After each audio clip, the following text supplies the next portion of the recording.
Assalamualaikum warahmatullahi wabarakatuh. Terima kasih, Anda telah kembali di channel YouTube kami. Saluran informasi yang mengkisahkan kisah-kisah Islami, serta kisah para ulama dan kekasih Allah. Kali ini, kami akan membawakan kisah dari Sang Waliullah dari Kalimantan Selatan, Abah Guru Sekumpul Martapura. Siapakah sosok beliau sebenarnya? Bagaimana perjalanan hidup beliau? Dan apa keistimewaan yang beliau miliki, sehingga peringatan haulnya selalu dihadiri jutaan umat Islam? Untuk mengetahui jawabannya, simak pembahasan kali ini hingga akhir.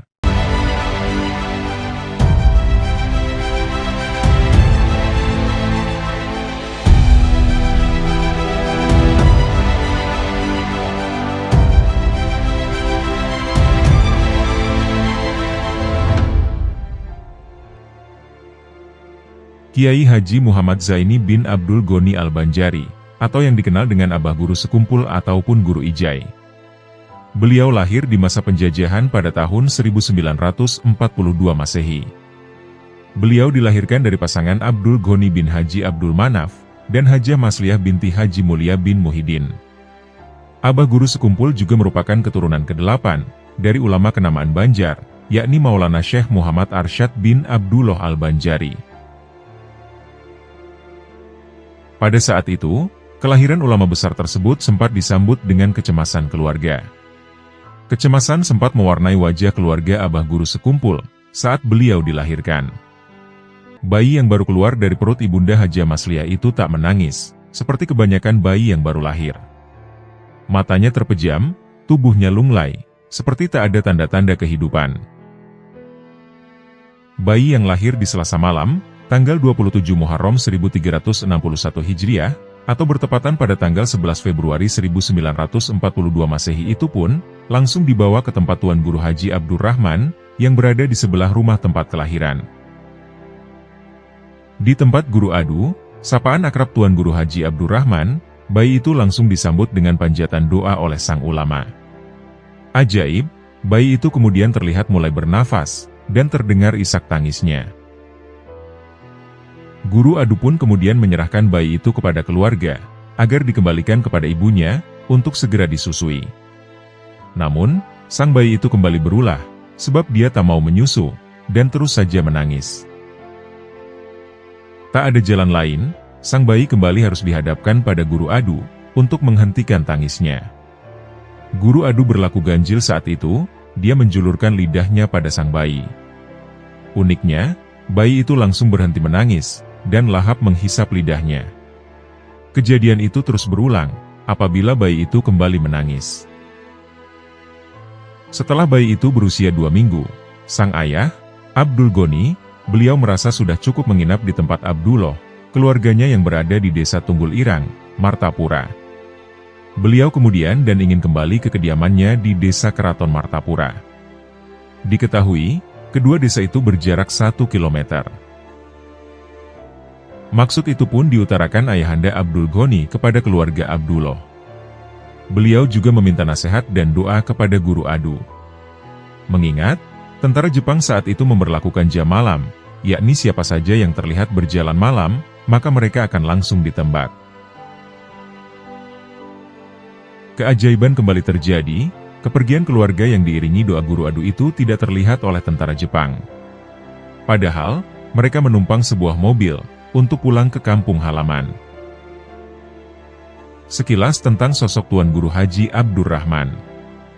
Beliau adalah seorang ulama karismatik di zamannya. Keberadaannya di desa Tunggul Irang menjadi tameng dari segala mara bahaya penjajahan. Setiap kali penjajah Jepang mau ke desanya, ada saja musibah yang menghalangi mereka. Bahkan diceritakan, kapal mereka pernah tenggelam di sungai. Kiranya faktor keselamatan itulah yang menjadi pertimbangan ayahanda Abdul Ghani, tatkala memilih desa itu menjadi tempat kelahiran sang anak, di samping masalah perekonomian keluarga yang belum stabil. Kiai Haji Muhammad Zaini bin Abdul Ghani, atau Abah Guru Sekumpul, beliau semula diberi nama Ahmad Kusyairi. Namun karena sebuah isyarat, beliau kemudian diganti namanya menjadi Muhammad Zaini. Seperti dikutip dari buku 100 Karomah dan Kemuliaan Abah Guru Sekumpul, cerita itu bermula pada sebuah malam. Pada saat itu, Abah Guru Sekumpul bermimpi bertemu dengan dua orang pemuda berwajah tampan, yang saat itu mengaku bernama Sayyidina Hasan dan Sayyidina Husin, putra Imam Ali karomaulahu wajhah.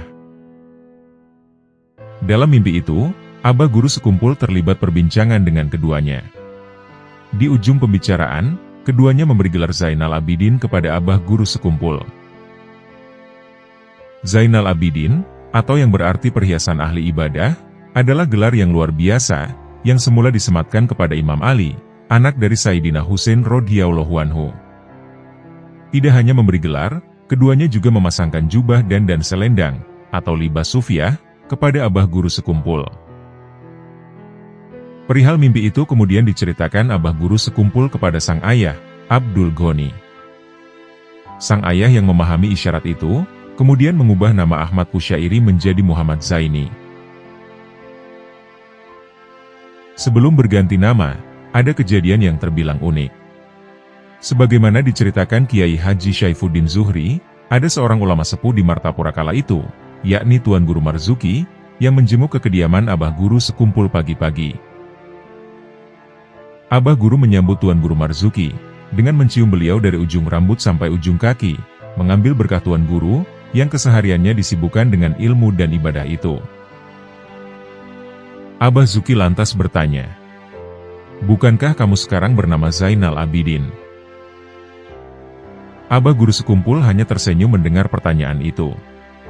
Sebab, mimpi yang notabene sangat pribadi bagi Abah Guru tersebut, ternyata diketahui oleh Tuan Guru Marzuki. Tuan Guru Marzuki, masih menurut cerita Kiai Haji Syaifuddin Zuhri, tidak pernah tercatat menunaikan haji. Meski demikian, sosok beliau kerap terlihat jemaah haji di Tanah Suci. Beliau adalah ulama waro, murid dari Hadratus Syekh Kashful Anwar Al-Banjari, yang beliau lebih dulu alim dibandingkan rekan-rekannya yang lain. Perjalanan hidup Syekh Muhammad Zaini bin Abdul Ghani, atau Abah Guru Sekumpul, sejak dilahirkan, beliau tak terlepas dari peran para waliullah di zamannya. Jika sebelumnya keterlibatan Tuan Guru Haji Abdurrahman, kali ini tentang sosok wanita yang mengasuh beliau sejak kecil. Wanita yang diketahui sebagai wali majidub itu adalah nenek Abah Guru Sekumpul sendiri, yang diketahui bernama Salbiah. Sang nenek inilah yang menanamkan benih-benih ketauhidan di hati Abah Guru Sekumpul, dengan senandung dan doanya, ketika meninabobokan beliau. Ya nafsiyah, salbiyah, ma'ani, manawiyah. Mafi kolbi gerulol. Ujar nenek Salbiah saat menidurkan Abah Guru Sekumpul, sebagaimana diceritakan Abah Guru ketika mengenang sosok sang nenek. Diketahui, istilah nafsiyah, salbiyah, ma'ani, dan manawiyah, semua itu adalah sifat-sifat Allah. Sedangkan mafi kolbi gerulol berarti tiada di dalam hatiku kecuali Allah. Menurut Kiai Haji Syaifuddin Zuhri, nenek Salbiah adalah seorang wali yang menjeduk. Aku sempat bertemu dengan beliau. Rumah beliau di Desa Karangan Putih, dekat rumahku. Ucap Abah Guru Banjar Indah, atau Kiai Haji Syaifuddin Zuhri. Apabila diminta doa, nenek Salbiah selalu berdoa dengan satu doa. Adapun doa beliau berikut ini, Allahumma robbal hirri wal haram, warobbal masyaril haram, warobbal rukni wal makom. Ablik li Sayyidina Muhammadin minasalam. Kebiasaan beliau itu rupanya memancing keingintahuan orang-orang, yang kerap meminta doa kepada beliau. Kenapa bila diminta doa, pian selalu berdoa yang itu? Tanya seseorang, yang suatu ketika memberanikan diri bertanya kepada nenek Salbiah. Maka dijawablah oleh nenek Salbiah, apabila aku membaca doa itu, Rasulullah mau hadir.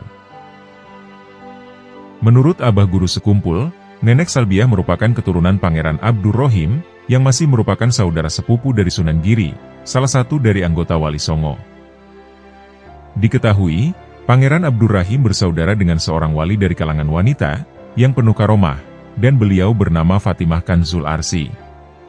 Beliau inilah, yang menjadi sebab suatu desa di Martapura, yang kemudian dinamakan dengan Kampung Keramat. Selain Fatimah Kanzul Arsy, saudara Pangeran Abdurrahim lainnya adalah pembakal Musa, yang banyak memiliki keturunan di Kelua, Kabupaten Tabalong. Selain keduanya, Abah Guru hanya menyebut saudara Pangeran Abdurrahim lainnya, dengan datuknya orang Karang Intan dan Pengaron, yakni yang banyak menurunkan anak di kedua wilayah tersebut. Dua mutiara dari Tanah Banjar adalah julukan dua ulama besar dari Kalimantan Selatan yang mengajar di Masjidil Haram, Makkah. Kedua ulama itu adalah guru khusus dari Syekh Muhammad Zaini bin Abdul Ghani Al-Banjari atau Abah Guru Sekumpul.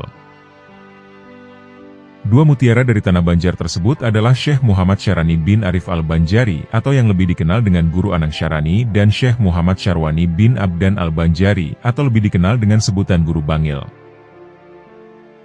Abah Guru Sekumpul menurut penuturan beliau di Majelis Ar-Raudhah di tahun 2002, sempat mengaji kepada Guru Anang Syarani selama 4 tahun. Hampir tiap hari beliau belajar dengan ulama yang dikenal dengan ahli tafsir dan ahli hadits tersebut. Bahkan diceritakan, dalam sehari Abah Guru mengaji bisa beberapa kali. Di mana ada Ka Anang, Guru Anang Syaroni, di situ baca kitab. Ujar Abah Guru Sekumpul. Cara mengaji dengan Guru Anang Syarani Arif terbilang ganjil, Abah Guru hanya membaca kitab, sementara Guru Anang Syarani mendengarkan, sesekali menjelaskan, sembari melihat-lihat pemandangan. Terkadang, beliau membaca kitab sambil memijat Guru Anang. Suatu ketika, Abah Guru Sekumpul menyaksikan Guru Anang tertidur pulas.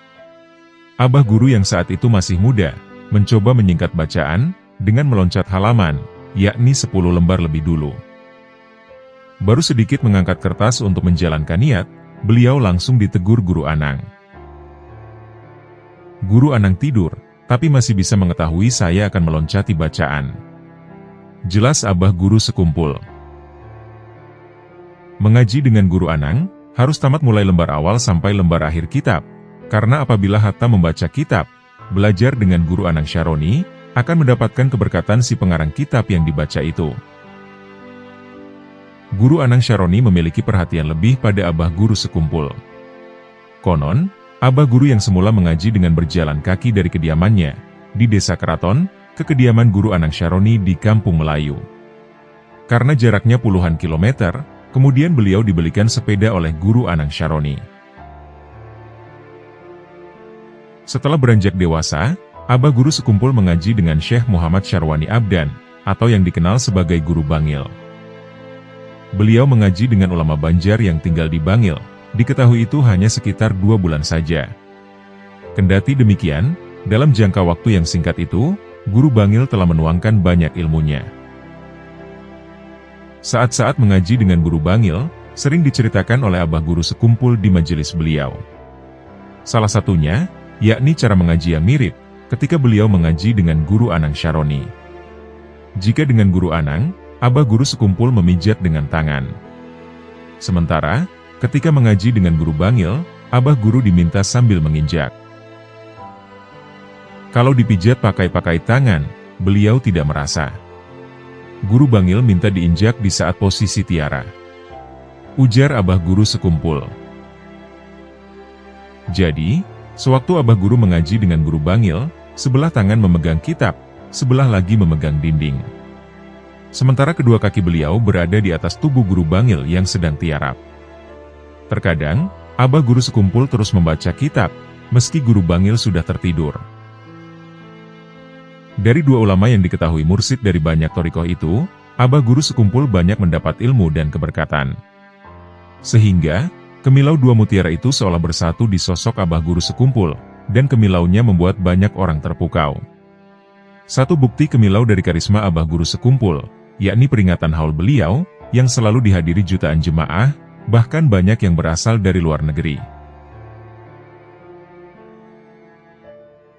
Syekh Muhammad Zaini bin Abdul Ghani atau Abah Guru Sekumpul memiliki masa kecil yang memprihatinkan. Namun, kemiskinan itu menempa kepribadian beliau, hingga menjadi sosok besar di kemudian hari. Diceritakan dalam buku Figur Karismatik Abah Guru Sekumpul, rumah keluarga beliau yang berada di Desa Keraton sudah berumur tua, dan lapuk.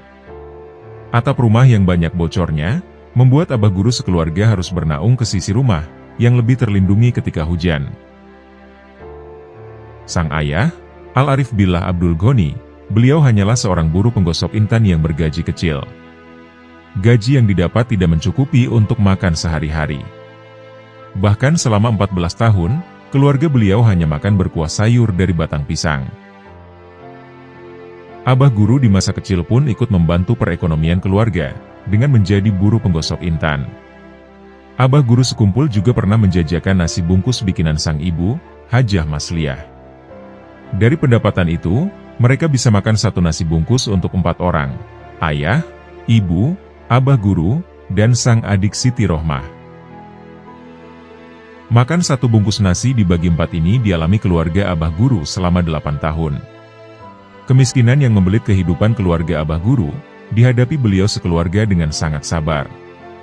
Sang ayah mengajarkan untuk tidak mengeluh dengan keadaan, tidak ingin kepahitan itu diketahui orang, dan tidak ingin berutang. Ketika mendapat anak ketiga, Ahmad Ghazali, sang ayah sempat mencoba peruntungan merantau ke Pulau Seberang, Jakarta. Namun hasilnya pun berakhir nihil. Beliau pun pulang ke kampung halaman, mencoba membangun kembali penghidupan dengan menjadi buruh penggosok intan. Sesampainya di rumah, sang ayah dikejutkan dengan wafatnya anak bungsu mereka, yakni Ahmad Ghazali. Kondisi memprihatinkan masih berlanjut saat Abah Guru berusia sekolah. Tak jarang, Abah Guru selalu menjadi bahan ejekan dan pelecehan dari sebagian teman sepermainannya. Lebih-lebih, Abah Guru hanya memiliki pakaian, yang hanya melekat di badan, yang dipakainya setiap hari. Hal itu menimbulkan bau yang kurang sedap, sehingga banyak yang menutup hidung ketika berpapasan dengan beliau. Memang bau, mau bagaimana lagi? Ujar Abah Guru sekumpul ketika menceritakan kisah hidup beliau di suatu majelisnya. Selain soal pakaian seperti sarung, baju, dan peci, Abah Guru sekumpul juga memakai sandal dari kayu. Sehingga, beliau lagi-lagi kerap mendapat ledekan. Assalamualaikum ya wali Allah. Begitulah ejekan dari teman-temannya beliau, yang ternyata kemudian menjadi doa. Al-Arif Billah Abdul Ghani, ayah dari Syekh Muhammad Zaini, beliau merupakan orang tua yang memiliki kehati-hatian dalam bersikap. Sehingga, di bawah bimbingan beliau, Abah Guru sekumpul tumbuh sebagai pribadi yang berakhlak mulia.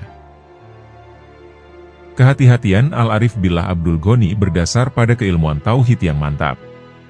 Seperti yang diceritakan dalam buku Figur Karismatik Abah Guru sekumpul berikut ini. Suatu ketika, keluarga beliau kedatangan tamu dari kerabat beliau di Kandangan, Kabupaten Hulu Sungai Selatan. Sedangkan, kondisi keluarga Abah Guru sedang dibelit kemiskinan, terlebih Abah Guru sekumpul juga masih muda. Jangankan untuk menjamu tamu, untuk makan pun susah. Namun Abah Guru merasa tidak nyaman, jika tamu yang datang tidak dijamu, meski hanya dengan segelas kopi. Karena itu, akhirnya beliau kemudian meminjam kopi kepada tetangga sekitar rumah, untuk menjamu tamu tersebut.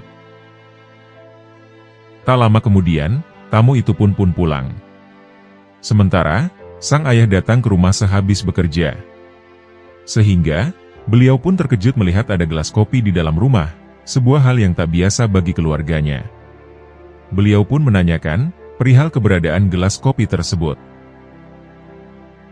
Siapa yang habis bertamu, dan dapat dari mana kopi itu? Tanya ayah Abah Guru sekumpul. Abah Guru pun menjelaskan, jika sebelumnya keluarganya kedatangan tamu dari keluarga di Kandangan, dan tak ada yang bisa dijadikan jamuan, kecuali hanya secangkir kopi, itu pun meminjam dari tetangga sebelah rumah. Sang ayah pun mengetahui niat baik dari Abah Guru sekumpul, untuk berbuat baik pada tamu. Namun, niat baik yang dilakukan Abah Guru dinilai sang ayah kurang tepat. Yakni dari sisi adab dengan Tuhan.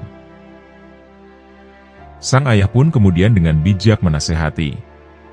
Bukannya aku mengharamakan berhutang. Tapi dalam berhutang itu ada 2 kesalahan. Pertama, menganggap Tuhan tidak cukup memberi rizki, dan yang kedua, seakan si penghutang pasti berumur panjang. Mendengar nasihat dari sang ayah yang begitu dalam, Abah Guru pun mengakui kesalahannya, dan segera meminta maaf pada sang ayah. Syekh Muhammad Zaini bin Abdul Ghani Al-Banjari, atau Abah Guru Sekumpul, beliau dididik dengan aturan ketat oleh sang ayah, Al-Arif Billah Abdul Ghani. Dimanapun keberadaan Abah Guru, dan sedang melakukan apa, beliau selalu dipantau dengan baik oleh sang ayah.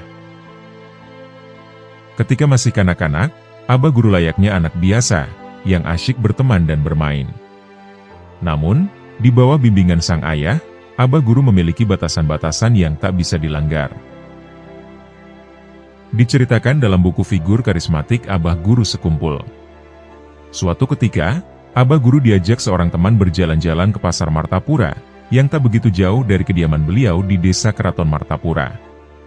Setelah sampai di Pasar Martapura, Abah Guru dibujuk sang teman untuk masuk ke bioskop. Namun, bujukan itu pun ditolak beliau. Tak menyerah, sang teman kembali membujuk, dan kembali ditolak oleh Abah Guru. Hingga temanya itu memaksa beliau masuk, dan akhirnya Abah Guru pun terpaksa masuk ke dalam bioskop.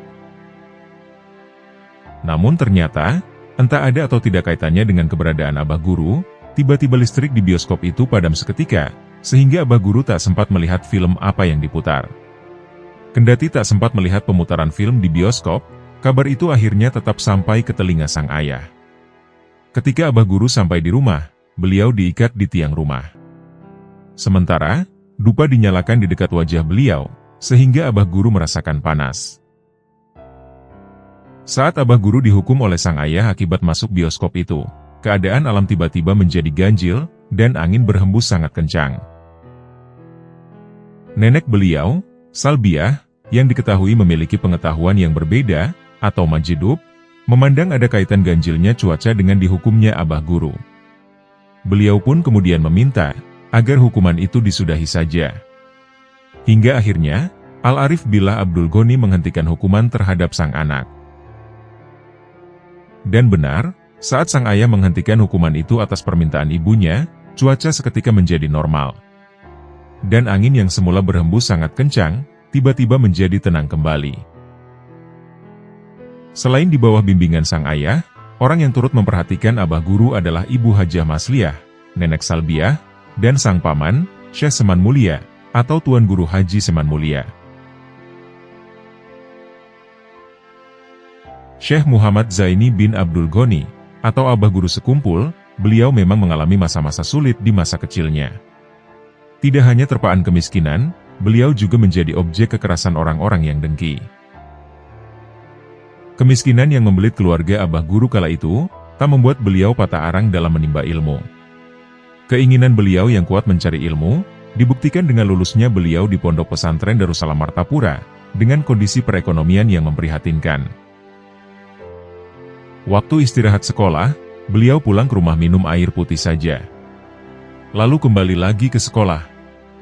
Sebenarnya, beliau juga ingin seperti orang duduk di warung makan, cuma waktu itu tidak punya uang. Ujar Abah Guru pada saat di majelis Ar-Raudhah Sekumpul, ketika beliau mengenang masa kecilnya.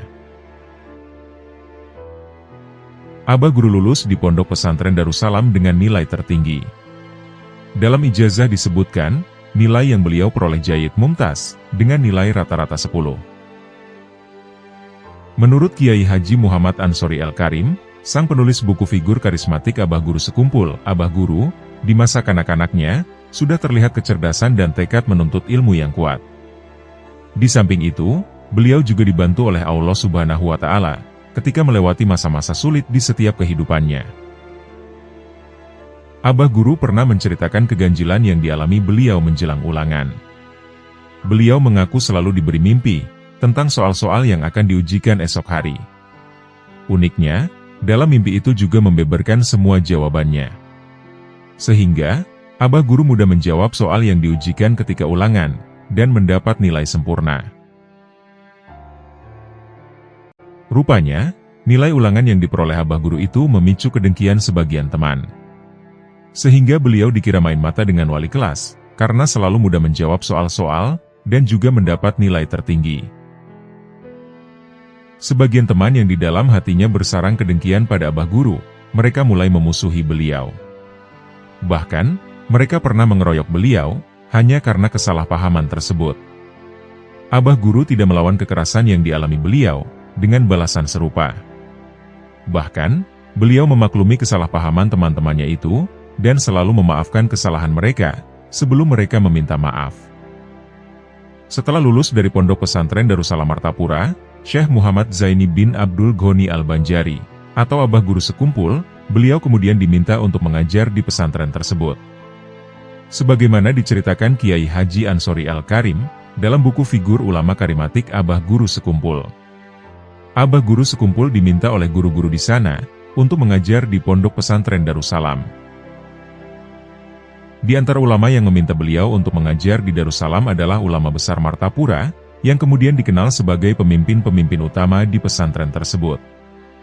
Yakni, Syekh Abdul Qadir Hasan Al-Banjari, yang dikenal dengan Guru Tuha. Syekh Muhammad Syaroni Arif Al-Banjari, atau Tuan Guru Haji Anang Syaroni Arif. Dan Syekh Salim Maruf Al-Banjari, ayah dari mantan Bupati Banjar, Kiai Haji Holilur Rohman.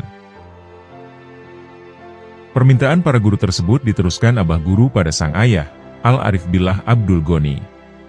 Oleh sang ayah, Abah Guru diizinkan mengajar di Pondok Pesantren Darussalam. Tetapi dengan catatan, beliau tidak boleh memakan gaji yang diberikan pihak Ponpes. Oleh Abah Guru, amanah sang ayah dijalankan dengan baik. Setiap gaji yang didapat dari hasil mengajar, disumbangkannya kepada santri-santri yang tidak mampu, hingga uang tersebut tidak lagi tersisa di tangan beliau. Bahkan, demi menjaga diri beliau dari meminta bayaran dalam mengajar ilmu agama, beliau menolak untuk diberi air ketika mengajar. Air yang dimaksud adalah air minum, yang sengaja disediakan para murid untuk guru yang mengajar. Hal itu sudah menjadi kebiasaan sejak lama di pesantren Darussalam. Kendati demikian, Abah Guru hanya membatasi aturan itu pada diri beliau saja. Beliau tetap membiarkan para murid untuk melakukan hal itu, yakni menyediakan minum untuk guru-guru yang lain. Jika Abah Guru tidak mengambil gaji, lantas bagaimana dengan perekonomian keluarga? Di masa awal-awal mengajar di Pondok Pesantren Darussalam, Abah Guru masih bujangan. Beliau baru menikah sekitar umur 33 tahun, yakni pada tahun 1975 Masehi. Setelah kurang lebih 5 tahun mengajar di Pondok Pesantren Darussalam, Abah Guru kemudian memutuskan untuk mengundurkan diri dari jabatan mengajar di sana, dan membuka majelis di kediaman beliau yang berada di Desa Keraton. Selama itu, menurut Guru Ahmad Rizali Rantau, Abah Guru merintis usaha sembako di Pasar Martapura, yang dijalankan oleh orang kepercayaan beliau. Dari usaha itulah, kemudian tumbuh usaha-usaha yang lain. Hingga sekarang, usaha Abah Guru Sekumpul masih berjalan di bawah kepemimpinan keluarga beliau, dengan nama perusahaan Al-Zahra. Syekh Muhammad Zaini bin Abdul Ghani, atau Abah Guru Sekumpul, beliau mulai membuka majelis di kediaman dan musola Darul Aman, tepatnya pada tahun 1960-an. Namun di masa-masa awal, jalan terjal harus ditempuh ulama karismatik tersebut. Di antaranya, beliau bahkan sempat mau dibunuh orang. Pada tahun 1960-an, Abah Guru membuka majelis di kediaman beliau, dan musola Darul Aman di Desa Keraton Martapura. Semula, majelis tersebut dimaksudkan untuk menunjang pelajaran para santri, yang terbatas waktunya di pesantren. Namun setelah memutuskan berhenti mengajar di Pondok Pesantren Darussalam, setelah 5 tahun di sana, majelis ini makin tumbuh besar. Jemaah yang hadir tidak hanya dari kalangan santri, tapi juga dari masyarakat awam. Sehingga, kitab yang dibaca pun bervariasi. Sebagaimana dikutip dari buku Figur Ulama Karismatik Abah Guru Sekumpul, sebelumnya kitab yang dibaca adalah kitab-kitab ilmu alat, seperti Al-Jurumiyah, Mukhtasar Jiddan, Mutamimah, Qatrun Nada, dan Ibnu Aqil. Setelah bertambah jemaah dari masyarakat awam, beliau kemudian membaca banyak kitab. Di antaranya adalah kitab Sabilal Muhtadin, Syarah Jauharatut Tauhid, Ihya Ulumuddin, Tafsir Jalalain, Marahul Labid, Kitab Bukhari, dan Mawaidz Usfuriyah. Ketika membaca kitab Mawaidz Usfuriyah inilah, Abah guru sekumpul sempat hendak dicelakai orang. Seperti yang diceritakan, saat itu Abah guru sedang membicarakan sejarah Sayyidina Ali bin Abi Thalib karramallahu wajhah, yang terlambat mengikuti sholat subuh, karena menghormati, dan tidak berani mendahului orang tua yang berjalan di depannya. Ketika sampai masjid, orang tua itu ternyata tidak singgah ke masjid, karena ia memang bukan orang Islam. Saat menceritakan sejarah itu, ada orang yang tersinggung dengan perkataan Abah guru. Orang itu mengira, Abah guru menyindir dirinya, yang tidak ikut sholat subuh berjamaah. Orang itu pun datang ke musola Darul Aman, dengan membawa 2 buah senjata tajam bayonet di tangannya. Ketika sampai di belakang Abah guru, orang itu kemudian mengangkat senjata tajam tersebut, untuk menebas tubuh Abah guru yang sedang menggelar majelis. Abah guru melihat bayang seseorang di belakang beliau, sehingga beliau pun menoleh.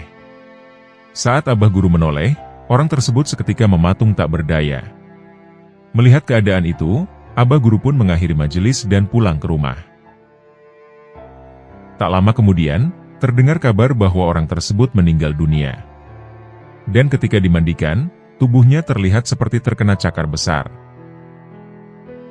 Cerita tersebut pun kemudian tersebar, hingga ke telinga para ulama. Satu di antaranya adalah ulama sepuh bernama Guru Muhdor. Beliau berfirasyat, mesti ada amalannya.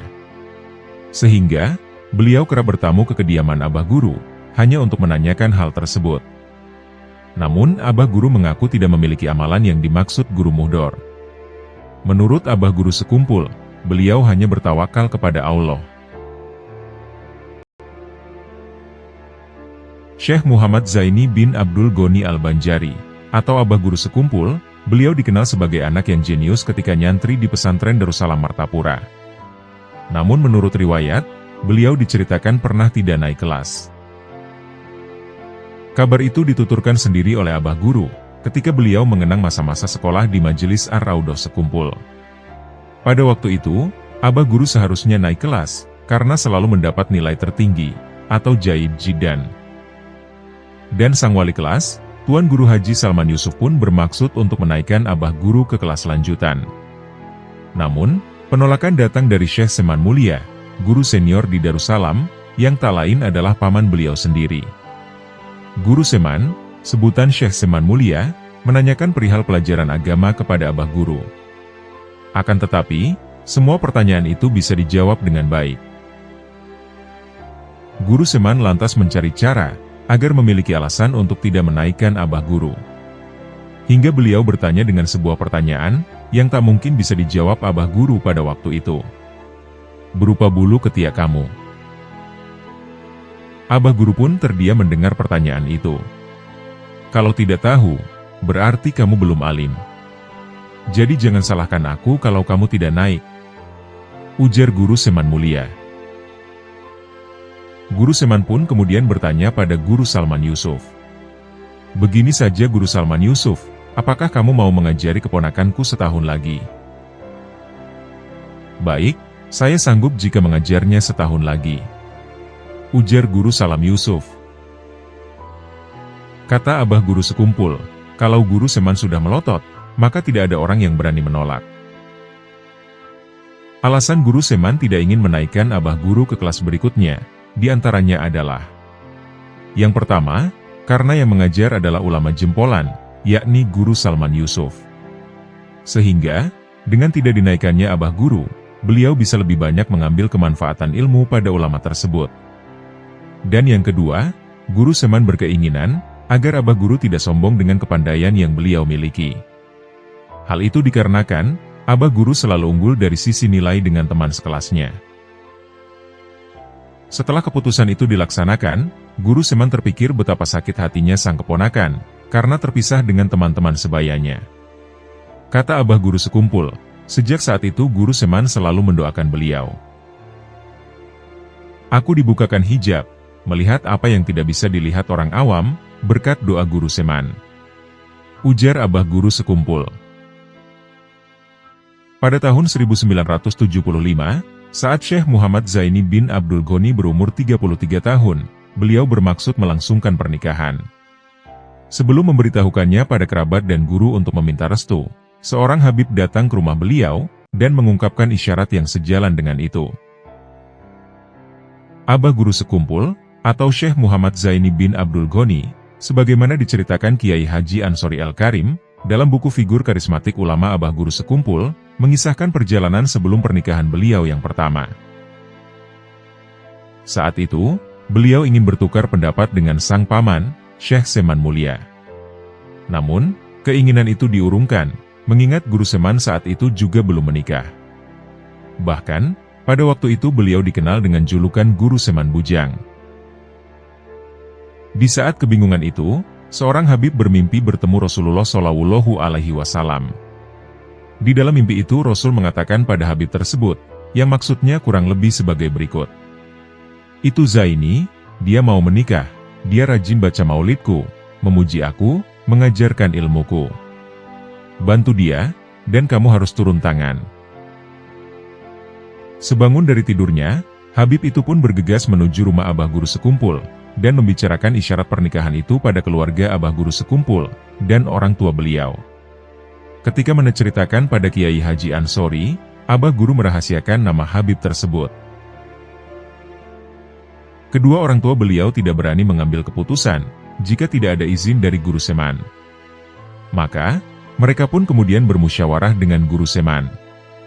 Oleh Guru Seman, disarankan Abah Guru untuk meminta izin Syekh Muhammad Syarwani Abdan, atau yang dikenal sebagai Guru Bangil. Mendengar maksud baik itu, Guru Bangil pun setuju. Namun, beliau menyarankan Abah Guru untuk bertamu ke kediaman Kiai Haji Abdul Hamid di Pasuruan, untuk meminta izin dan doa restu. Malam sebenarnya telah larut, sekitar pukul 4 dini hari, namun Guru Bangil menyarankan Abah Guru berangkat malam itu juga. Beliau pun langsung berangkat dari Bangil ke Pasuruan saat itu juga, dan sampai di sana menjelang sholat subuh. Abah Guru pun kemudian sholat subuh berjemaah di Masjid Agung Al-Anwar Pasuruan. Setelah sholat subuh, Abah Guru pun menuju ke kediaman Kiai Hamid. Di sana, Kiai Hamid sedang memimpin pembacaan burdah, yang rutin digelar di Jumat pagi. Abah Guru pun mengikuti pembacaan burdah itu hingga selesai. Setelah selesai, Kiai Hamid langsung meminta Abah Guru mendekat. Kiai Hamid kemudian membacakan ayat Al-Quran, yang dipahami Abah Guru, sebagai isyarat izin dan restu untuk melangsungkan pernikahan. Mendapat isyarat itu, Abah Guru kembali ke Bangil, untuk menyampaikan hasil pertemuan beliau dengan Kiai Hamid. Sepulang dari meminta izin pada Guru Bangil dan Kiai Hamid, Abah Guru kemudian kembali menyerahkan sepenuhnya pilihan mempelai wanita kepada ibunda, Hajah Masliyah, dan saudarinya, Hajah Siti Rohmah. Akhirnya, diputuskanlah Hajah Juwairiyah binti Haji Sulaiman, seorang warga di Pasayangan Martapura, yang berhasil dipilih menjadi mempelai wanitanya. Pernikahan pun dilangsungkan di hari yang ditentukan. Abah Guru turun dari kediaman ayah angkat beliau, Habib Zain Al-Habsyi, dengan digandeng ulama kenamaan, Tuan Guru Haji Muhammad Badruddin, atau Guru Ibad, dan Guru Seman Mulia paman beliau. Syekh Muhammad Zaini bin Abdul Ghani Al-Banjari, atau Abah Guru Sekumpul, beliau bukanlah ulama instan yang tidak jelas keilmuannya. Beliau diketahui berguru pada banyak ulama, dari Tanah Banjar hingga Tanah Suci. Disebutkan dalam sebuah penelitian yang dilakukan Mirhan, dalam buku Kiai Haji Muhammad Zaini Abdul Ghani di Martapura, Kalimantan Selatan, Abah Guru Sekumpul pernah belajar pada 179 ulama. Guru-guru tersebut tersebar dari Kalimantan, Jawa, hingga Tanah Suci. Guru pertama Abah Guru adalah orang tua beliau dan sang nenek, Salbiah, dalam hal ketauhidan. Beliau kemudian melanjutkan belajar membaca Al-Quran pada Guru Hasan, di perbatasan desa Pasayangan dan Keraton. Mulai bisa membaca, Abah Guru masuk Madrasah Ibtidaiyah Kampung Keraton Martapura. Madrasah tersebut dipimpin langsung oleh sang paman, Tuan Guru Haji Muhammad Seman Mulia. Di antara guru-guru yang mengajar, adalah Guru Haji Abdul Muiz dan Guru Ahmad Zaini Umar. Pada tahun 1949, ketika Abah Guru berumur 7 tahun, beliau masuk pondok pesantren Darussalam Martapura. Di sana, beliau berguru pada banyak ulama, yang pada saat itu dikenal dengan ulama-ulama besar di zamannya. Di antara guru beliau di tingkatan ibtidaiyah adalah Tuan Guru Sulaiman, Tuan Guru Haji Abdul Hamid Husin, Tuan Guru Haji Mahali Abdul Qadir, Tuan Guru Haji Muhammad Zain, Tuan Guru Haji Rofi'i, Tuan Guru Haji Syahran, Tuan Guru Haji Husin Dahlan, dan Tuan Guru Haji Salman Yusuf. Kemudian, pada tahun 1955 di usia 13 tahun, Abah Guru melanjutkan pendidikan ke Madrasah Sanawiyah Darussalam Martapura. Di sana, beliau sudah bertemu dengan para ulama yang ahli di bidangnya. Di antara mereka juga menjadi pengajar di tingkatan ibtidaiyah sebelumnya.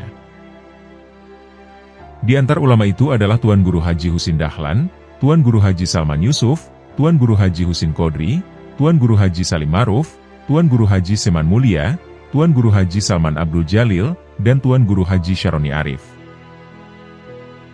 Selain belajar di Pondok Pesantren Darussalam, Abah Guru juga menimba ilmu kepada ulama-ulama tersebut di luar jam pelajaran. Tidak hanya berguru pada ulama di Pondok Pesantren Darussalam, Abah Guru juga belajar pada ulama lainnya, seperti Tuan Guru Haji Nasrun Thohir, pendiri Madrasah Aliyah Hidayatullah Martapura, Tuan Guru Haji Muhammad di Rantau, Tuan Guru Haji Muhammad Aini, atau yang dikenal Tuan Haji Aini di Kandangan, dan Tuan Guru Haji Abdurrahman Kopi di Barabai. Adapun para ulama yang menjadi guru dari Abah Guru di luar Kalsel, di antaranya adalah Tuan Guru Haji Muhammad Syarwani Abdan Al-Banjari, atau Guru Bangil. Habib Muhammad Ba'abut Lawang. Habib Muhammad bin Husin Al-Idrus, atau Habib Neon Surabaya. Kiai Haji Abdul Hamid Pasuruan. Dan Kiai Falak atau Mama Falak Bogor. Sementara, guru-guru beliau di Tanah Suci, di antaranya adalah Syekh Yasin bin Isa Al-Fadani, Syekh Hasan Masyad, Syekh Ismail Al-Yamani, Syekh Abdul Qadir Albar, dan Sayyid Amin Qutbi. Guru secara rohani, sebagaimana disebutkan buku figur karismatik ulama Banjar Abah Guru sekumpul, di antaranya adalah Tuan Guru Haji Ali Junaidi Berau, Tuan Guru Sapat, atau Syekh Abdurrahman Shiddiq Al-Banjari. Para ulama tersebut hanyalah sebagian dari sekian banyak guru Syekh Muhammad Zaini bin Abdul Ghani yang berhasil didapat dari berbagai sumber. Syekh Muhammad Zaini bin Abdul Ghani, atau Abah Guru sekumpul, beliau merupakan ulama yang pemurah. Di setiap minggunya, beliau mengeluarkan 1 miliar untuk menyantuni fakir, miskin, yatim, piatu, hingga janda-janda tua. Diceritakan, Tuan Guru Haji Syaifuddin Zuhri, di Martapura dulu ada seorang ulama bernama Tuan Guru Haji Husin Ali. Beliau adalah seorang pengajar di Pondok Pesantren Darussalam Martapura, yang tidak menggelar majelis di kediaman beliau, seperti kebanyakan para ulama lainnya. Guru Husin Ali adalah satu dari sekian banyak ulama, yang begitu peduli dengan nasib anak yatim piatu, fakir, miskin, dan janda tua. Karena itu, beliau memilih berbisnis permata di luar jam mengajar di pesantren, untuk membantu perekonomian mereka, selain juga berorganisasi di NU. Menurut Abah Guru Banjar Indah, hasil dari usaha permata itu, yakni 3 bagian dari laba yang didapat, diserahkan beliau pada orang-orang tersebut. Dan nama-nama mereka sudah terdata oleh Guru Husin Ali. Hal yang demikian itu, menjadi rutinitas Guru Husin Ali, hingga menjelang kewafatan beliau. Setelah kewafatan Guru Husin Ali, tugas menyantuni orang-orang tersebut, kemudian dilimpahkan kepada Tuan Guru Haji Seman Mulia. Sejak saat itu, Guru Semanlah yang memberikan santunan kepada mereka, dari hasil usaha beliau. Sepeninggal Guru Seman, orang-orang tersebut kemudian diserahkan pada Abah Guru sekumpul. Oleh Abah Guru sekumpul, jumlahnya ditambah menjadi 5 kali lipat, sehingga mereka menjadi 1.500 orang. Ujar Abah Guru Banjar Indah. Dana yang dikeluarkan Abah Guru di tiap minggunya mencapai 1 miliar banyaknya. Dengan demikian, jika 1 bulan 4 minggu, maka jumlah santunan per bulannya menjadi 4 miliar.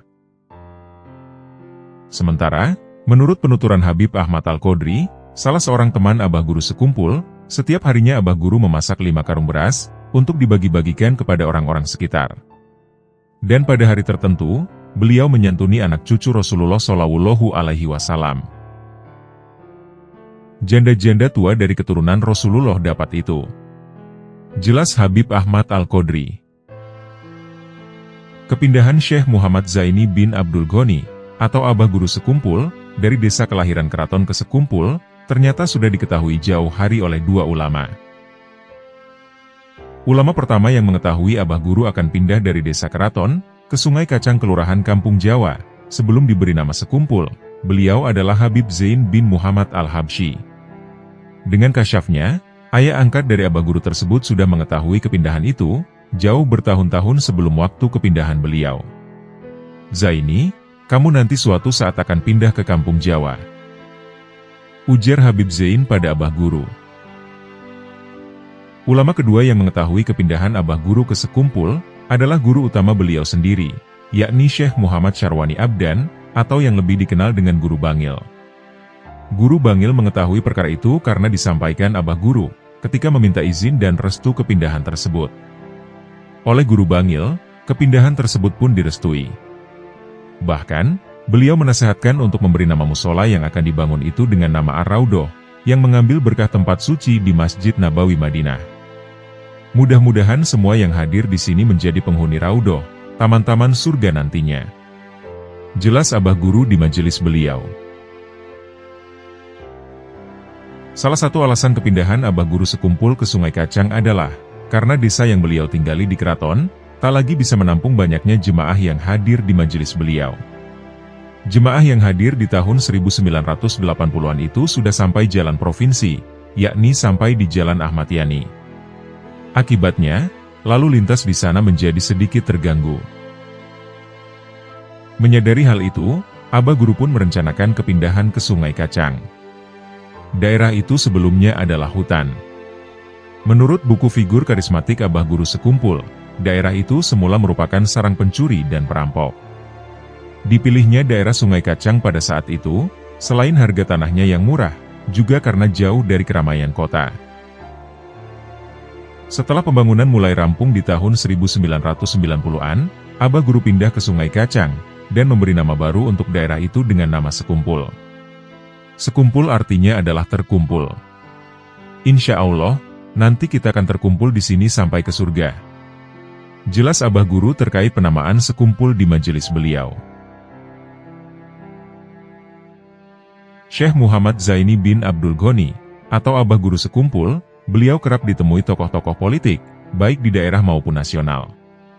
Lantas, bagaimanakah sikap beliau terhadap mereka? Ada aturan tak resmi, ketika orang-orang politik datang ke kediaman Abah Guru Sekumpul, sebagaimana dikutip dari buku Bertamu ke Sekumpul.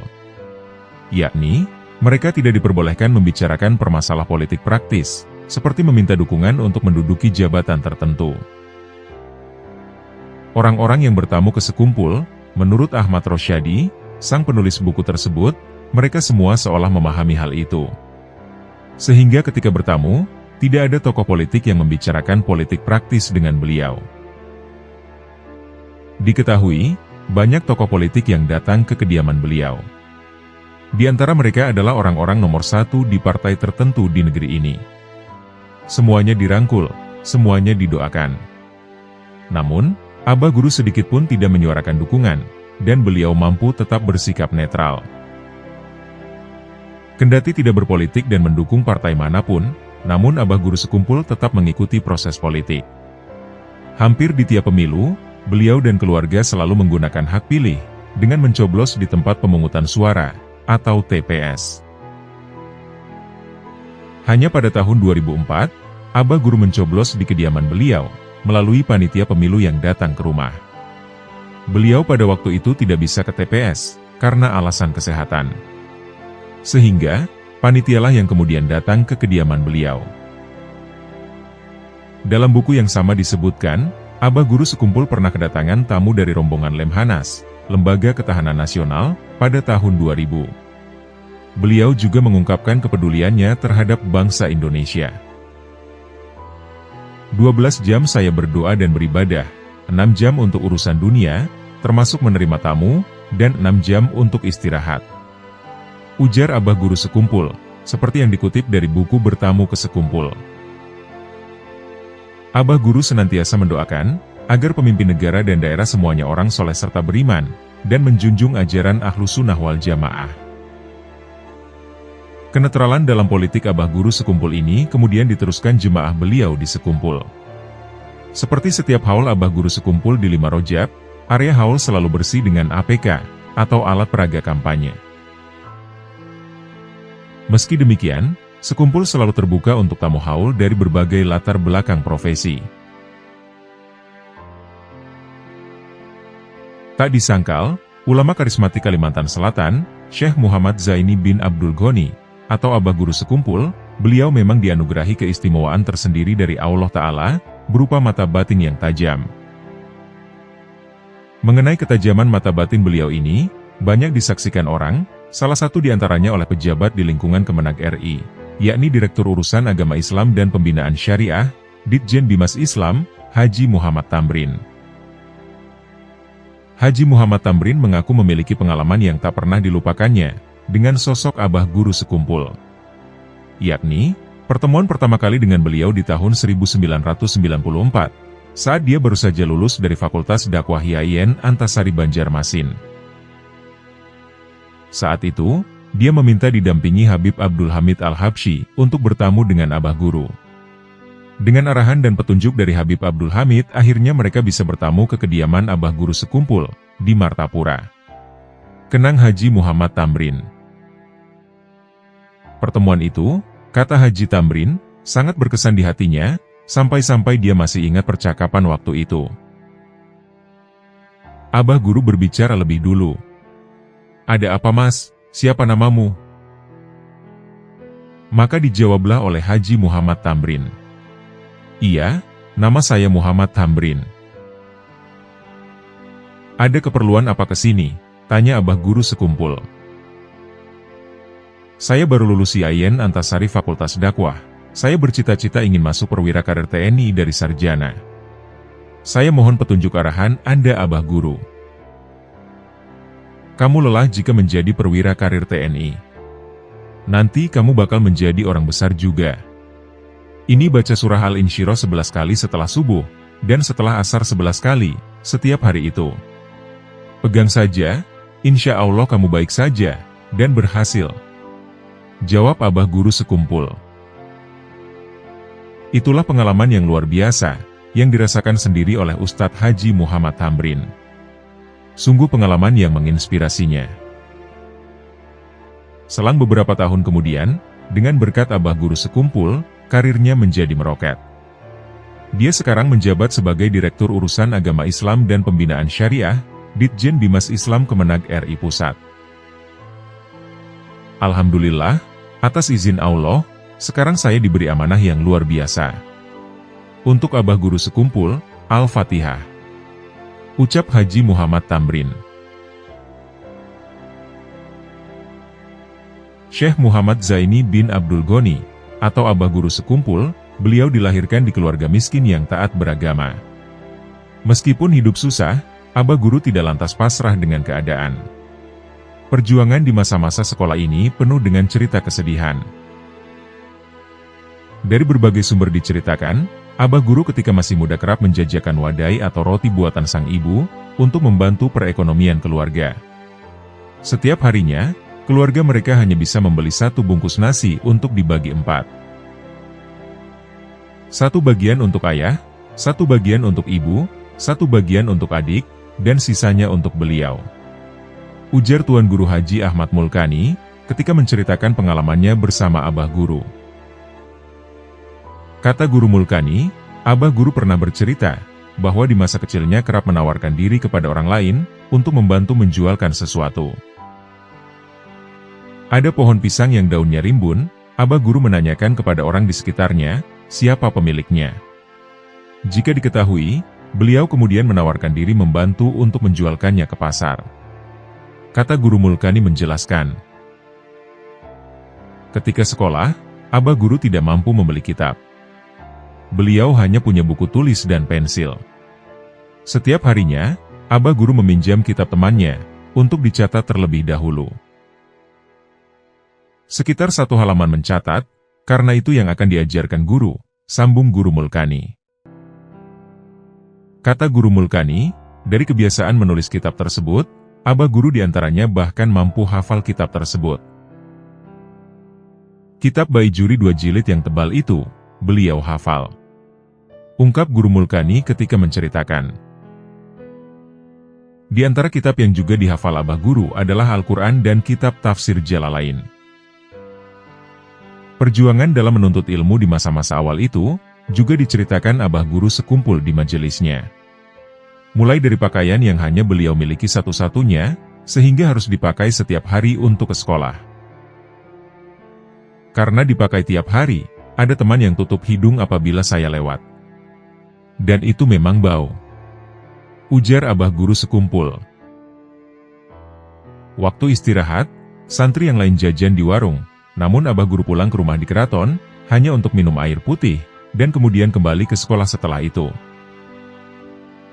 Abah guru sekumpul memiliki tekad belajar yang kuat. Desa keraton hingga kampung Melayu jaraknya cukup jauh, namun jarak tersebut tak menjadi penghalang untuk beliau menuntut ilmu. Mengaji ke tempat Kak Anang, Tuan Guru Haji Anang Syarani Arif, selama 4 tahun ke kampung Melayu. 2 tahun berjalan kaki, dan 2 tahun bersepeda. Kenang Abah guru sekumpul. Diketahui, sepeda beliau itu pun merupakan hadiah dari sang guru untuk Abah guru sekumpul. Perjalanan hidup Abah guru sekumpul, atau Syekh Muhammad Zaini bin Abdul Ghani, banyak yang bisa dijadikan teladan. Salah satu di antaranya adalah, bagaimana menjadi orang kaya, tanpa mengabaikan kemanfaatan di akhirat. Abah guru diketahui adalah seorang yang kaya raya. Rumahnya paling besar di komplek Ar-Raudah sekumpul. Mobilnya pun diketahui termasuk mobil mewah, yang langka di zamannya. Namun demikian, kemewahan tak menghalangi beliau untuk berbuat baik pada sesama. Menurut buku Figur Karismatik Abah Guru Sekumpul, karya Kiai Haji Muhammad Ansori El-Karim, Abah Guru Sekumpul menjalankan zuhud, sebagaimana yang definisikan Imam Al-Ghazali, yakni mengalihkan cinta dari sesuatu, kepada sesuatu yang lebih baik.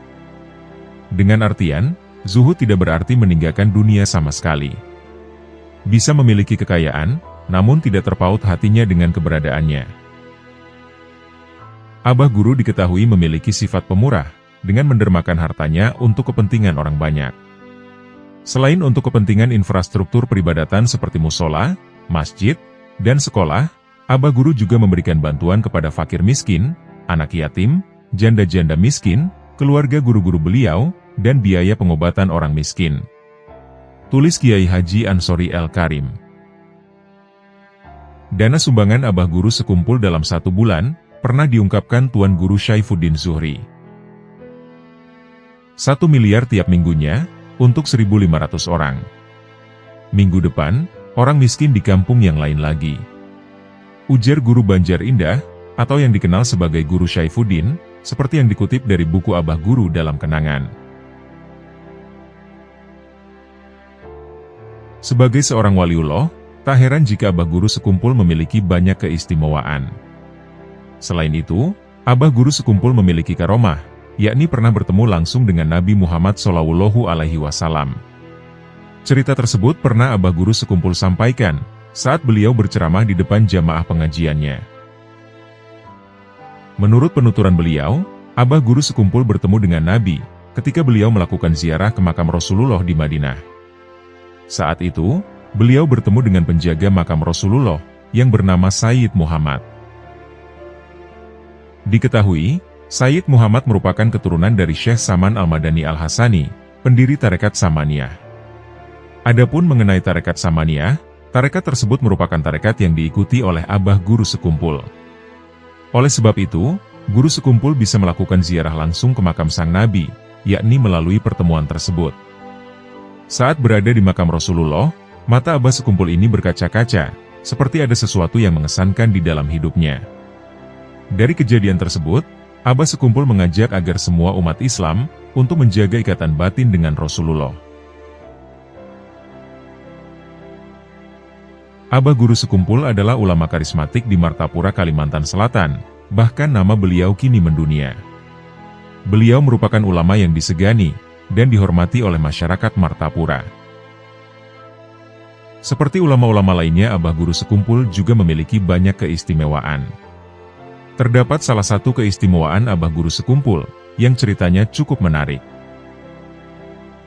Menurut sebuah riwayat, Abah Guru Sekumpul pernah didatangi oleh masyarakat Martapura, sebab kala itu wilayah tersebut mengalami musibah yang cukup serius.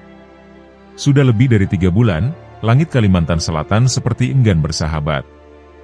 Tidak ada air hujan yang turun, dan sumur juga enggan mengeluarkan air, sehingga masyarakat Martapura mengalami kekeringan. Karena kemarau yang cukup panjang, masyarakat Martapura menghampiri Abah Guru Sekumpul, yang saat itu menjadi panutan mereka. Mereka khawatir, bila kemarau ini akan berlanjut hingga beberapa bulan ke depan.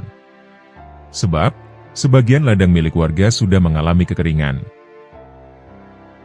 Masyarakat Martapura kemudian menghampiri kediaman Abah Guru Sekumpul, untuk meminta beliau memohon kepada Allah Subhanahu wa Ta'ala, agar hujan segera diturunkan.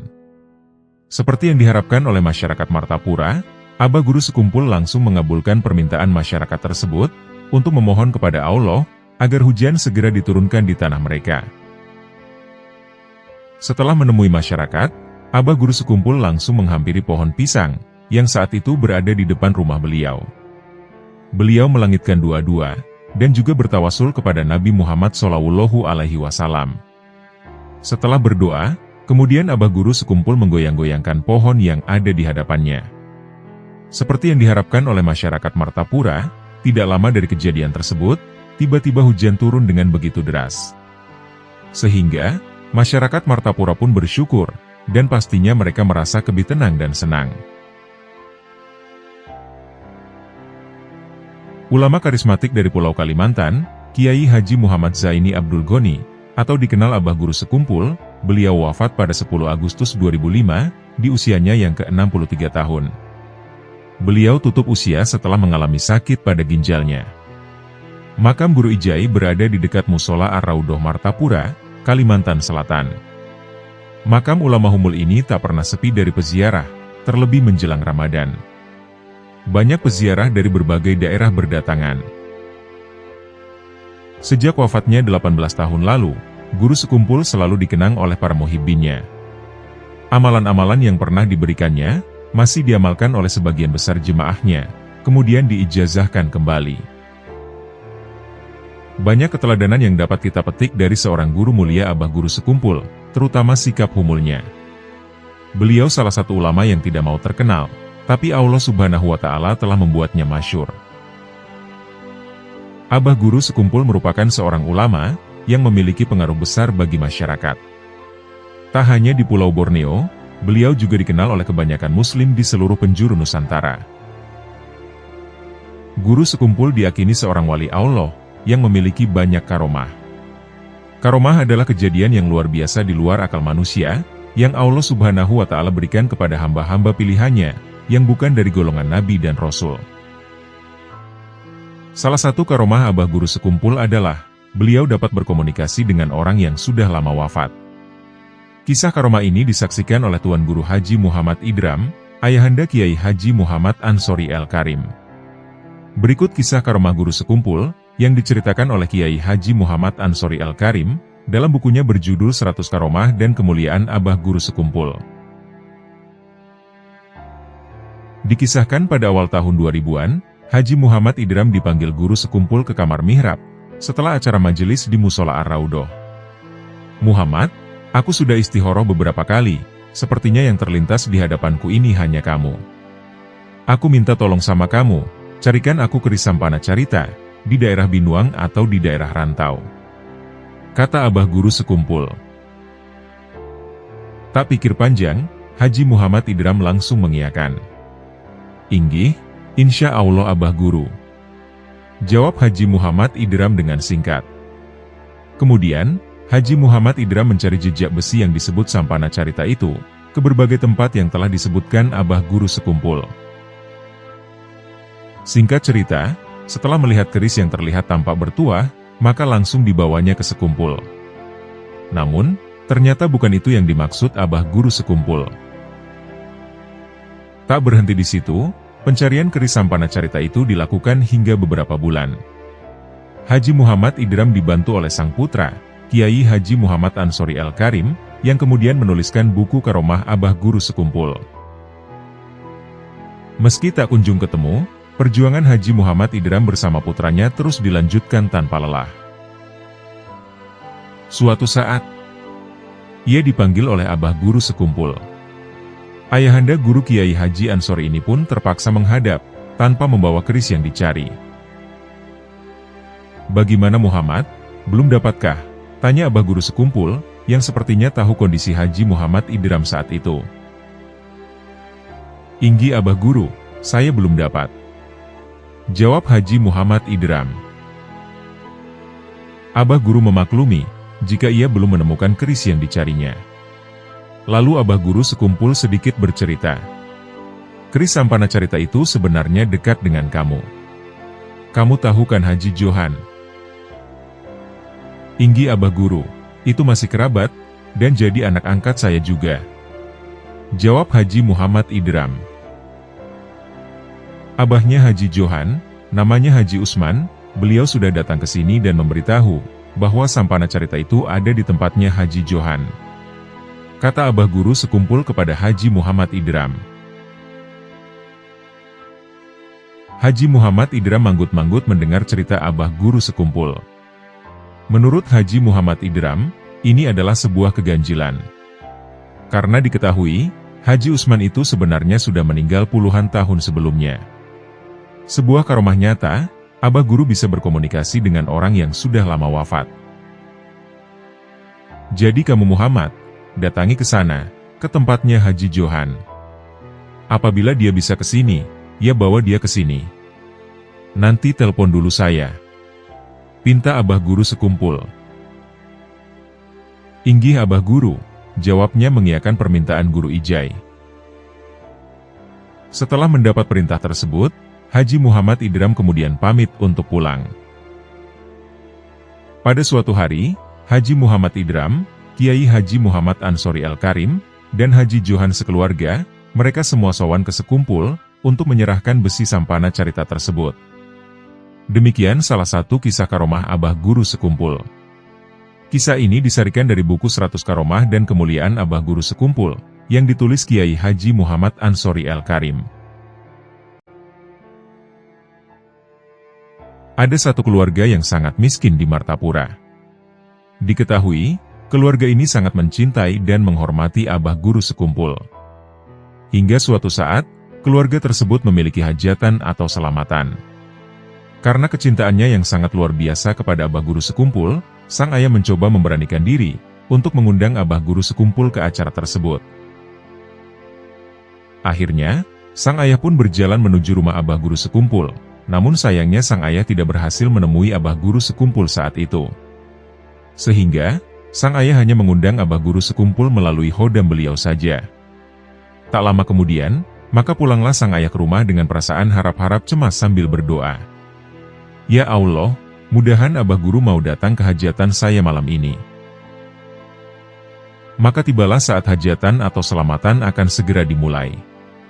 Beberapa kali sang ayah keluar masuk rumah, melihat keadaan jalan yang gelap gulita tersebut.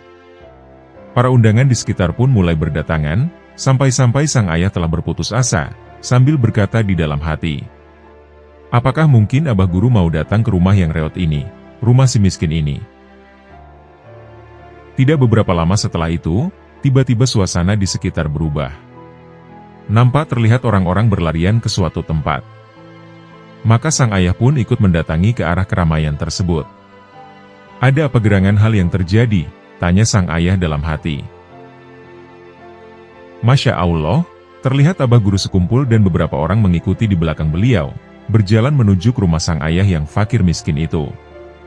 Langsung tanpa isyarat, sang ayah menyambut Abah Guru Sekumpul dengan penuh sukacita, dan semangat yang menggebu-gebu, serta haru yang luar biasa. Tanpa berkata apapun, Abah Guru Sekumpul langsung masuk ke dalam rumah, dan langsung memulai tahlilan, sampai acara itu pun selesai. Tidak lama setelah itu, Abah Guru Sekumpul berpamitan kepada tuan rumah untuk pulang. Abah Guru Sekumpul bersalaman kepada sang ayah atau kepala keluarga, sambil memberi amplop, dan berkata, "Ini uang untuk mengganti acara selamatan pian. Sisanya, pian pakai untuk berdagang. Setelah semua undangan pulang, sang ayah menemui istri dan anak-anaknya. Dan di hadapan mereka, sang ayah membuka amplop yang diberikan abah guru sekumpul tadi. Masya Allah, betapa terkejutnya sang ayah yang miskin itu dan keluarganya, tatkala melihat isi amplop yang diberikan abah guru sekumpul, ternyata jumlahnya yang sangatlah besar pada masa itu. Adalah akhlak abah guru sekumpul, apabila beliau hadir diundang pada acara hajatan, beliau tidak pernah datang dengan tangan kosong. Beliau selalu memberi amplop kepada tuan rumah, atau panitia hajatan yang mengadakan acara tersebut, terlebih-lebih yang mengundang adalah orang-orang miskin. Masya Allah, inilah akhlak Rasulullah Shallallahu Alaihi Wasallam. Sungguh sangat jarang sekali kita bisa menemui seorang ulama seperti beliau ini. Semoga kisah ini menjadi panutan kita, untuk mengikuti akhlak Rasulullah Shallallahu Alaihi Wasallam, terutama dalam hal mencintai, mengasihi, dan menghormati orang-orang miskin. Karena, sesungguhnya Rasulullah Shallallahu Alaihi Wasallam selalu bersama-sama orang miskin. Mudah-mudahan kisah ini juga semakin menambah kecintaan kita kepada abah guru sekumpul, dengan tetap mengharap ridho dan rahmat Allah Subhanahu wa Ta'ala, dan mengharap syafaat baginda Rasulullah Shallallahu Alaihi Wasallam, serta dikumpulkan di surga bersama para wali Allah, dan juga orang-orang yang soleh. Pada suatu hari, Habib Umar bin Hafid mengisahkan kewalian Syekh Zaini Martapura, yang biasa dikenal dengan abah guru sekumpul. Ketika Syekh Zaini telah wafat, aku sering melihat Syekh Zaini di makam Zanbal Hadramaut, mengunjungi dan bertemu bertatap muka dengan para aulia. Ujar Habib Umar bin Hafid. Ketika wafatnya Syekh Zaini pada tahun 2005, aku lihat langit terbelah, para malaikat semuanya turun mendatangi Syekh Zaini. Sambung Habib Umar bin Hafid. Sewaktu Syekh Zaini masih hidup, setiap malam Senin terdengar suara gemuruh di Arash, karena lantunan suara Syekh Zaini yang sedang membaca Maulid Simtud Duror Al-Habsyi, di majelis Maulid di Sekumpul Martapura. Habib Umar menegaskan, bahwa pemegang wali kutub saat itu ada dua orang, yaitu Habib Abdul Qadir bin Ahmad Assegaf di Jeddah, dan Syekh Zaini di Sekumpul Martapura. Aku dibukakan foto melihat wali kutub Syekh Zaini berada di dalam istana yang sangat megah. Istananya bertingkat dengan banyak kebun-kebun. Istana Syekh Zaini berada di bawah naungan Syekh Muhammad Arsyad Al-Banjari, datu kelampayan datuknya beliau, di bawah bimbingan Syekh Saman, dan Syekh Abdul Qadir Al-Jailani, yang diterimanya langsung dari Rasulullah Shallallahu Alaihi Wasallam. Istana itu dipenuhi oleh murid-murid Syekh Zaini. Habib Umar juga menegaskan, sungguh luar biasa Syekh Zaini bersama murid-muridnya. Sungguh beruntung orang yang menjadi murid Syekh Zaini, dan yang mengikuti jejak langkahnya. Aku pun kalau datang ke Banjar, pasti ziarah ke makam Syekh Zaini, minta berkah beliau. Pungkas Habib Umar bin Hafid. Kisah ini didapat, ketika Habib Umar menginap di asrama Haji Banjarbaru, bersama istri beliau, yakni Syarifah Nur Al-Haddar. Kisah Abah Guru Sekumpul selanjutnya tentang pedagang durian, dan sifat waronya Abah Guru Sekumpul. Suatu hari, Abah Guru Sekumpul bersama kawan-kawan membeli durian, di kebun durian Cempaka Martapura. Ketika di tempat penjual durian, diberilah durian gratis untuk memastikan rasanya. Tiba-tiba kawan dari Abah Guru Sekumpul ini mendapat ide untuk mendapat durian gratis, yaitu mengadakan tahlilan untuk ayah sang penjual durian. Artinya, tahlilan bertujuan untuk dapat durian gratis, bukan karena Allah. Saat itu, si penjual durian sangat senang karena ayahnya didoakan. Lalu diberi lagi beberapa durian gratis untuk dibawa pulang. Kawan-kawan Abah Guru Sekumpul sangat senang, karena mereka dapat durian gratis. Namun sikap Abah Guru Sekumpul berbeda, dan beliau tidak mau memakan sedikit pun. Beliau menganggap durian itu adalah hal yang syubhat, karena didapat dengan akal-akalan kawan beliau tadi. Bahkan, tahlilnya pun bukan karena Allah, tapi karena ingin dapat durian. Itulah luar biasa waronya Abah Guru Sekumpul, terutama dalam hal makanan. Abah Guru Sekumpul, atau Kiai Haji Muhammad Zaini bin Abdul Ghani, beliau adalah satu-satu ulama di Kalimantan, yang mendapat izin untuk mengijazahkan atau membayat Thariqah Samaniyah. Oleh karena itu, banyak orang yang datang kepadanya untuk mengambil bayat Thoriko Samania. Mereka bukan saja berasal dari Kalimantan atau Pulau Jawa, bahkan banyak yang berasal dari luar negeri. Walaupun begitu, beliau tetap tawadu dan rendah hati. Berikut ini adalah kisah tentang bukti ketawaduan dan kerendahan hati Abah Guru Sekumpul. Diceritakan oleh Amang Dullah, bahwa peristiwa ini terjadi suatu malam, kurang lebih sekitar jam 11 malam. Diketahui, Amang Dullah adalah murid dekat Abah Guru, yang rumahnya berdekatan, atau sekomplek dengan Abah, yakni di dalam Regol Ar-Raudhah Sekumpul. Pada malam itu, Abah Guru Sekumpul menelponnya. "Lagi di mana Abah?" tanya Amang Dullah. "Aku sedang di belakang musola," jawab Abah Guru Sekumpul. Begitu didatangi Amang Dullah itu, ternyata Abah Guru Sekumpul ada di sekitar WC umum musola Ar-Raudhah. Ternyata, saat itu beliau sendirian membersihkan WC yang banyak itu, tanpa ada orang yang membantu. Maka terkejutlah Amang Dullah saat itu, ketika melihat Abah Guru membersihkan WC yang banyak itu sendirian. Dengan rasa malu sekaligus takjub, melihat ulama besar membersihkan WC itu sendirian, Amang Dullah kemudian mendatangi Abah Guru, dan lekas-lekas memberikan sabun untuk Abah Guru, untuk membersihkan tangan Abah Guru. Lalu Amang Dullah bertanya, "Mengapa Abah Guru kerjakan ini?" "Ini semua saya lakukan, hanya ingin membantu membersihkan bekas yang dipakai oleh orang-orang, yang telah hadir pengajian dan maulidan di sini. Sejak itulah, maka dibentuk petugas khusus untuk membersihkan WC musola secara teratur, agar tetap terlihat selalu bersih."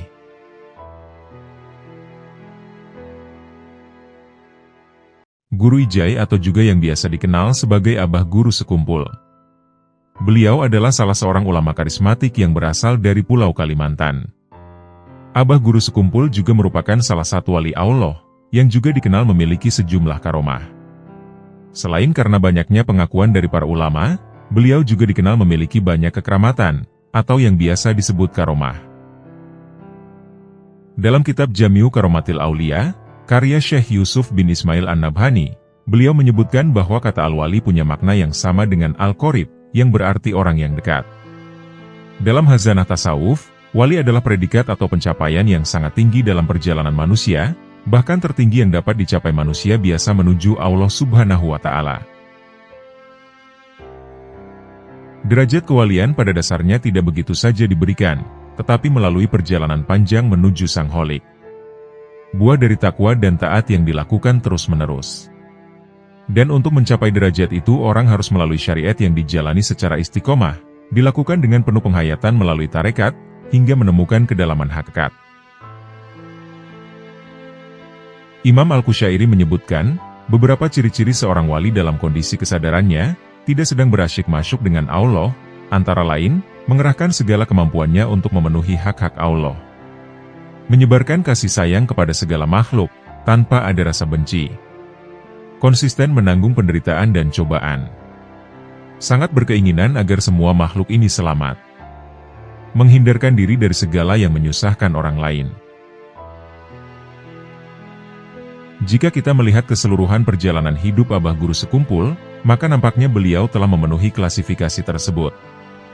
Beliau telah diyakini banyak ulama sebagai waliullah. Maka dari itu, hampir tidak ada perdebatan tentang derajat kewalian dari Abah Guru Sekumpul. Sebenarnya, beliau sejak masa kecil sudah ada tanda-tanda bahwa beliau akan menjadi orang besar. Bahkan ketika beliau masih dalam kandungan, banyak hal aneh yang terjadi. Di antaranya, ketika itu ibu beliau melihat cahaya seperti bulan purnama turun menuju ke pangkuannya. Saat mengandung Abah Guru Sekumpul, sang ibu tidak ada sedikit pun rasa berat, atau rasa sakit, sampai beliau melahirkan. Ketika mengidam, jika ingin makan sesuatu, pada malam harinya ibunda beliau selalu bermimpi memakan makanan yang diinginkannya. Sehingga, di pagi harinya beliau sudah merasa puas. Guru Sekumpul memang dikenal sejak kecil sebagai orang yang mahfudz. Beliau dijaga dari berbagai hal yang mengarah kepada kemaksiatan. Abah Guru Zaini memang dikenal memiliki karomah kewalian yang dimilikinya. Semua itu tak lain karena kedekatan Abah Guru Sekumpul dengan Allah, Sang Maha Kuasa. Karomah Abah Guru Sekumpul memanglah sangat masyhur. Beliau dikaruniai karomah yang cukup banyak. Dan itu memang sudah menjadi rahasia umum, yang kesemuanya menunjukkan keabsahan makom kewalian beliau. Banyak sekali riwayat dari santri, keluarga, serta masyarakat yang pernah menyaksikan karomah beliau secara langsung. Berikut ini akan kami sampaikan beberapa kisah karomah yang dimiliki Abah Guru Sekumpul.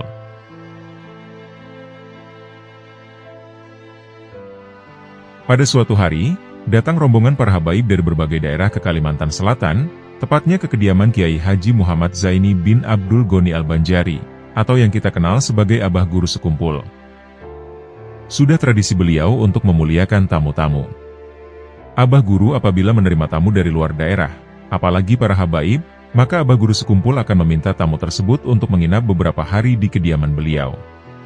Beliau sendiri yang turun tangan untuk melayani para tamu tersebut. Istilah tamu adalah raja, sangat terlihat dari sikap dan perilaku Abah Guru Sekumpul terhadap para tamu-tamu beliau. Singkat cerita, sampai pada akhirnya rombongan para habaib itu hendak akan pulang. Maka bergantianlah Abah Guru Sekumpul menyalami satu persatu para habaib tersebut, yang jumlahnya puluhan orang. Tapi ada yang aneh saat itu. Sambil Abah Guru bersalaman dengan satu persatu dari para habaib tersebut, sambil Abah Guru mengambil uang dari kantong baju beliau, kemudian memasukkan uang tersebut ke kantong baju satu persatu para habaib tersebut. Al-Habib Mukshin bin Al-Habib Agil bin Syahab, yang berdiri di dekat Abah Guru Sekumpul, saat itu sangat mengetahui bahwa di kantong baju Abah Guru tidak ada apa-apa. Habib Muhsin sangat yakin, jika sebenarnya kantong baju Abah Guru kosong, dan tidak terlihat mengembung oleh jumlah uang yang banyak. Terus-terusan Abah Guru juga mengambil uang dari kantong baju beliau, yang seperti tidak ada habisnya, untuk beliau berikan kepada satu persatu para habaib tersebut. Tidak terasa, selesailah Abah Guru menyalami dan memberikan uang tersebut, kepada seluruh tamu habaib yang jumlahnya puluhan orang tersebut. Lalu mendekatlah Habib Muhsin muda kepada Abah Guru. Maka berkata Abah Guru Sekumpul kepada Al-Habib Mukshin, "Tidak usah terkejut ya Habib. Diam saja kalau engkau telah tahu."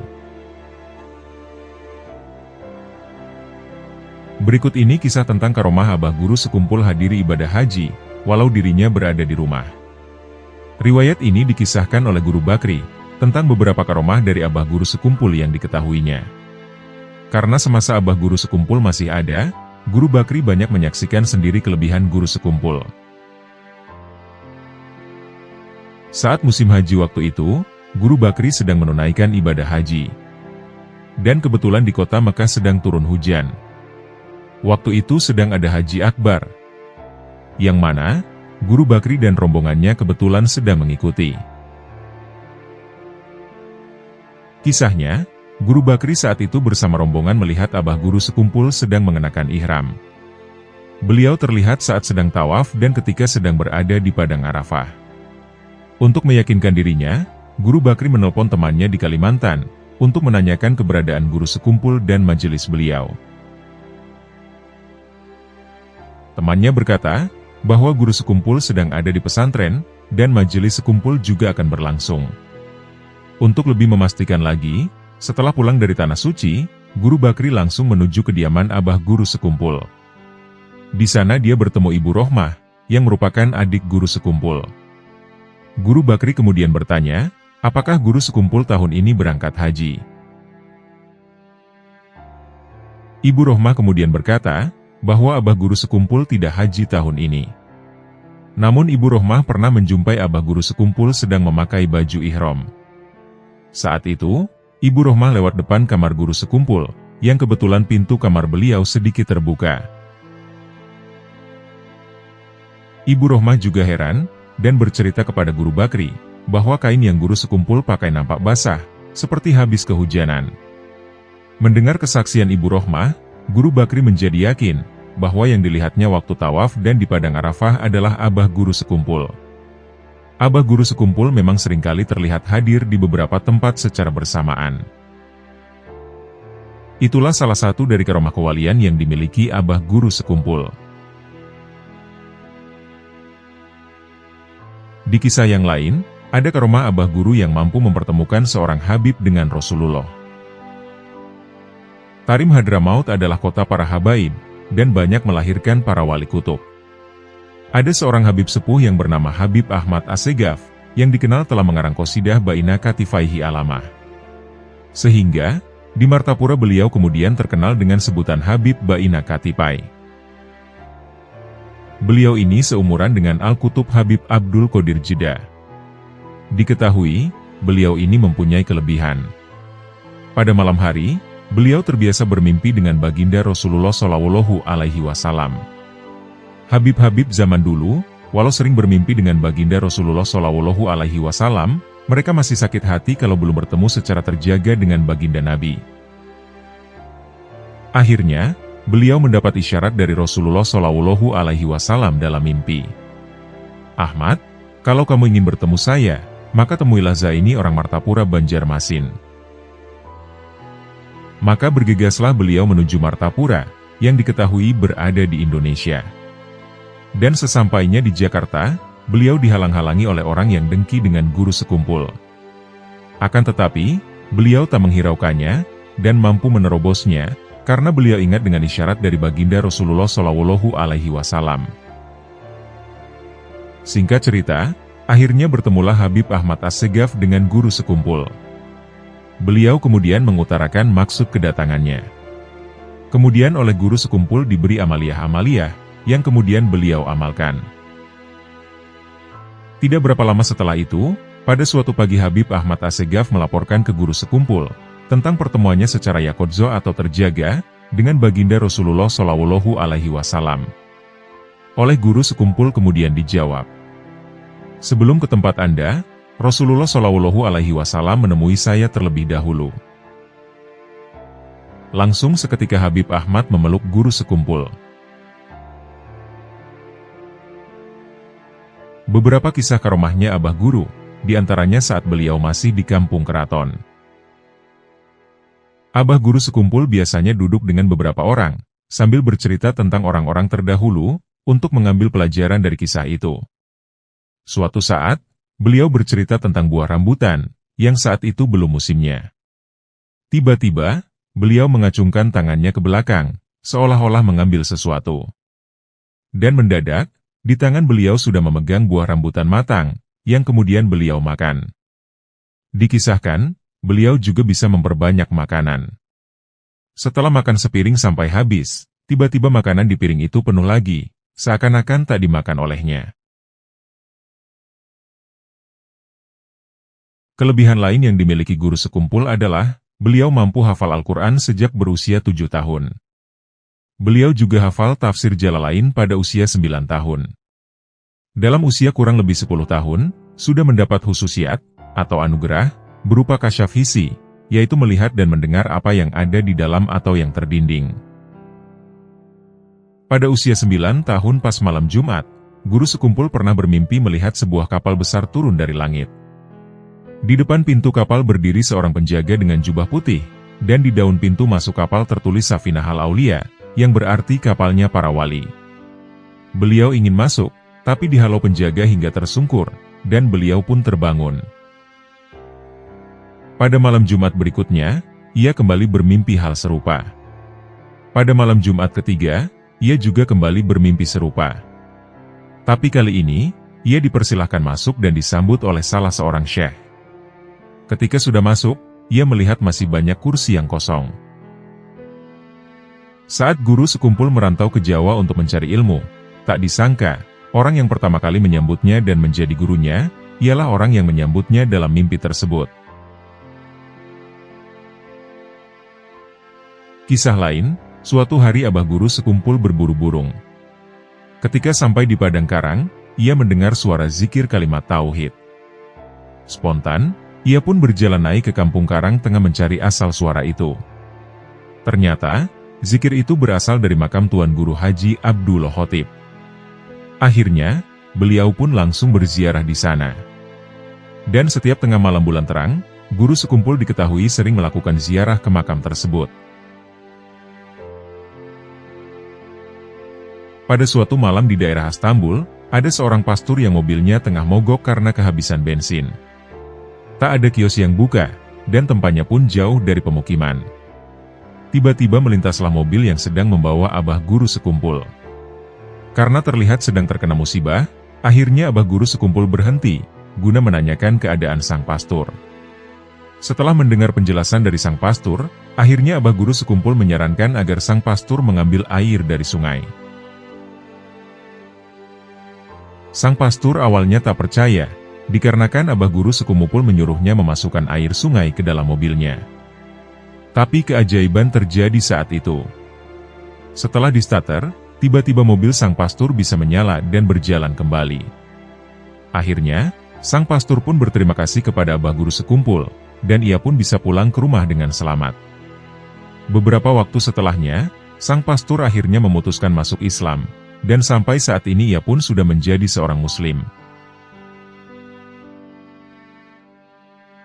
Sehari menjelang pelaksanaan haul Syekh Muhammad Arsyad Al-Banjari yang berpusat di Desa Dalam Pagar, Martapura, jalanan ke tempat acara digenangi banjir. Panitia sempat gelisah, karena jika banjir tetap terjadi hingga besok maka acara tidak berlangsung mulus, dan banyak orang yang tidak bisa hadir. Namun anehnya, ketika di hari pelaksanaan haul menjelang Guru Zaini lewat jalan itu sudah bersih dari banjir. Dan sepulang guru dari acara, jalan itu kembali digenangi hingga beberapa hari.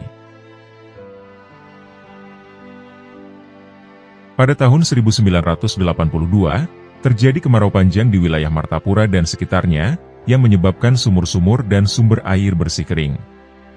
Hal itu membuat sebagian masyarakat di sana menjadi cemas.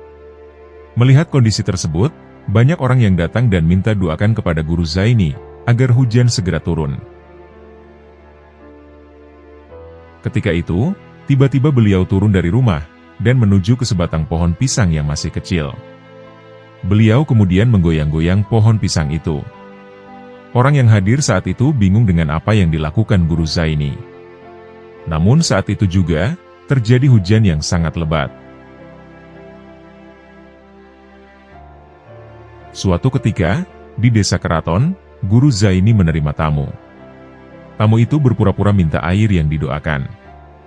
Ketika berhadapan, ternyata orang itu hendak memukul ke arah guru. Namun tiba-tiba orang itu terpental, kemudian terduduk. Orang itu mencoba berdiri dan nampak ingin melarikan diri. Namun ia tidak bisa bergerak sedikit pun.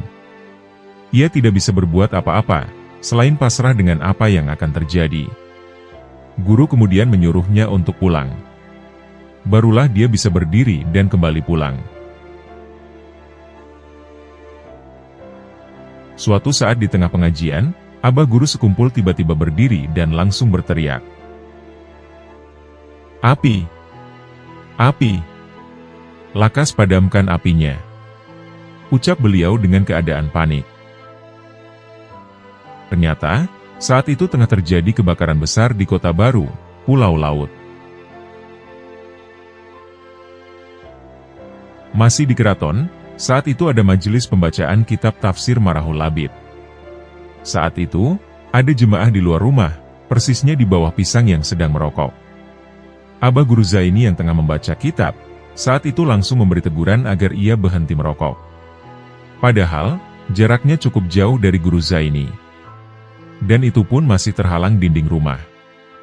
Kejadian seperti ini juga sering terjadi saat majelis sudah berpindah ke sekumpul. Ada rombongan dari Pulau Garamadura berkunjung ke rumah Guru Zaini di sekumpul. Ketika mereka datang dan duduk, sambil setengah guyon, Guru Zaini mampu menyebutkan profesi dan pekerjaan mereka satu persatu secara lengkap. Para tamu itu pun terkagum-kagum dengan mukasyafah yang dimiliki Guru Zaini. Ada seorang jemaah pengajian yang rutin datang ke majelis Guru Zaini di Keraton. Jemaah tersebut bernama Guru Muhammad Tatakan. Suatu ketika, ia ingin berangkat, akan tetapi tidak punya uang untuk ongkos taksi ke Martapura. Karena masih punya ayam, walaupun itu satu-satunya, maka dijuallah ayam itu. Walhasil, akhirnya beliau pada saat Minggu siang itu sudah di Martapura, untuk sowan dengan Abah Guru Zaini. Kebetulan siang itu Guru Zaini sedang menerima tamu. Sebelum Guru Muhammad bicara, Guru Zaini sudah menyerahkan sejumlah uang sambil berkata, "Ini gantinya ayam kamu, yang tadi kamu buat ongkos naik taksi." Sang tamu cuma bisa melongo, bingung, dan mengucap terima kasih. Ada salah satu karomah dari Abah Guru Sekumpul yang mampu menyembuhkan cucu seorang kiai. Kisahnya bermula ketika salah seorang cucu dari Kiai Muhammad Binuang saat akan memasang kerudung. Tanpa sengaja, jarum yang sedang digigit, ternyata tertelan, dan masuk ke dalam perut. Pihak keluarga dengan segera membawanya ke rumah sakit. Dan kesimpulan dokter mengatakan, bahwa solusinya harus dilakukan operasi. Tuan Guru Kiai Haji Muhammad Binuang, saat hari itu juga berangkat ke Sekumpul, untuk minta air doa dari Guru Sekumpul. Setibanya di rumah sakit, air itu lalu diminumkan. Keajaiban pun terjadi setelahnya. Tiba-tiba perut anak itu terasa mual lalu muntah, dan keluarlah jarum pentol itu bersama muntahnya. Dengan begitu, operasi tidak jadi dilaksanakan. Berikut ini adalah kisah karomah Guru Ijai yang sempat bermimpi bertemu dengan Sayyidina Hasan dan Sayyidina Husein di waktu kecil. Kisah karomah Abah Guru Sekumpul ini dinukil dari manakib risalah riwayat Kiai Haji Muhammad Zaini bin Abdul Ghani Al-Banjari dan disusun oleh Guru Haji Muhammad Hudori. Guru Hudori menceritakan bahwa Abah Guru Sekumpul atau Guru Ijai sewaktu kecil sempat bermimpi bertemu dengan Sayyidina Hasan dan Husein. Diketahui, Sayyidina Hasan dan Husein merupakan cucu Rasulullah. Di dalam mimpinya, Guru Ijai bertemu dengan Sayyidina Hasan dan Husein yang membawakannya pakaian jubah. Kemudian, Sayyidina Hasan dan Husein juga memasangkan sehelai surban di leher Guru Ijai. Setelah itu, Sayyidina Hasan dan Husein memberikan nama Abah Guru Sekumpul menjadi Zainal Abidin.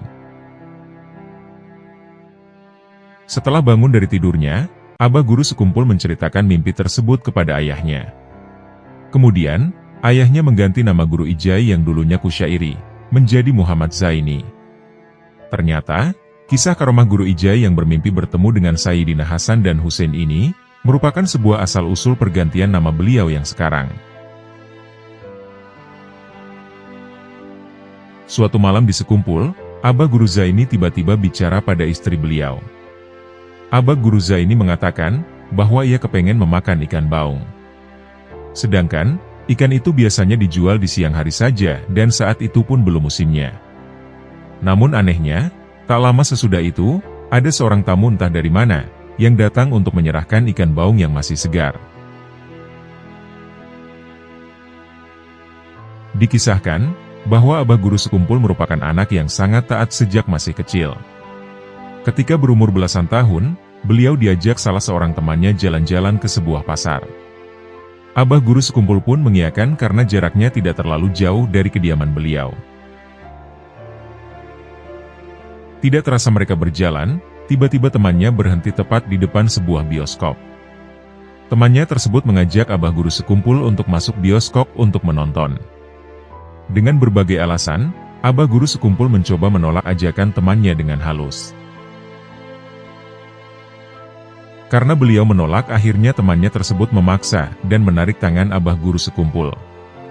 Alhasil belayu pun terpaksa masuki bioskop tersebut, lalu tiba-tiba hal aneh terjadi ketika beliau masuk.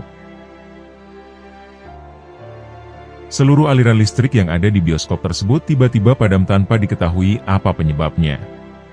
Hingga akhirnya pihak bioskop terpaksa menghentikan seluruh acara pada hari tersebut. Akhirnya Abah Guru Sekumpul bersama temannya pun pulang. Keesokan harinya terdapat kabar mengejutkan. Kabar tersebut adalah bioskop yang beliau sempat masuki tersebut dikabarkan ambruk dan rusak parah. Itulah salah satu kisah Abah Guru Sekumpul ketika masih muda. Karomah Abah Guru Sekumpul juga pernah dirasakan langsung oleh masyarakat pedalaman Papua. Yang mana, peristiwa ini terjadi setelah wafatnya Abah Guru Sekumpul. Cerita ini berdasarkan kesaksian langsung dari warga pedalaman Papua. Mereka sangat takjub dengan acara haul Abah Guru Sekumpul.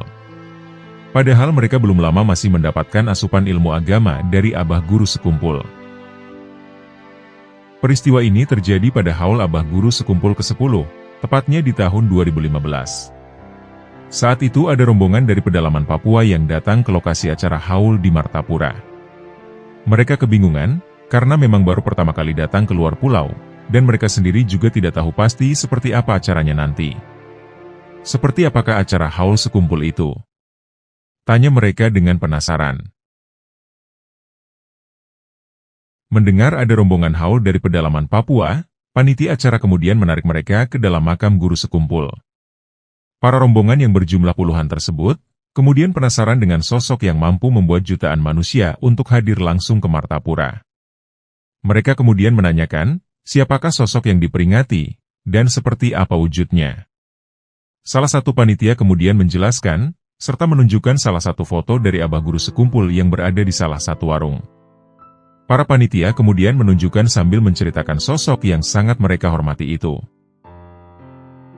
Setelah mengetahui semuanya, tiba-tiba rombongan tersebut langsung menangis, sambil memuji kebesaran Allah.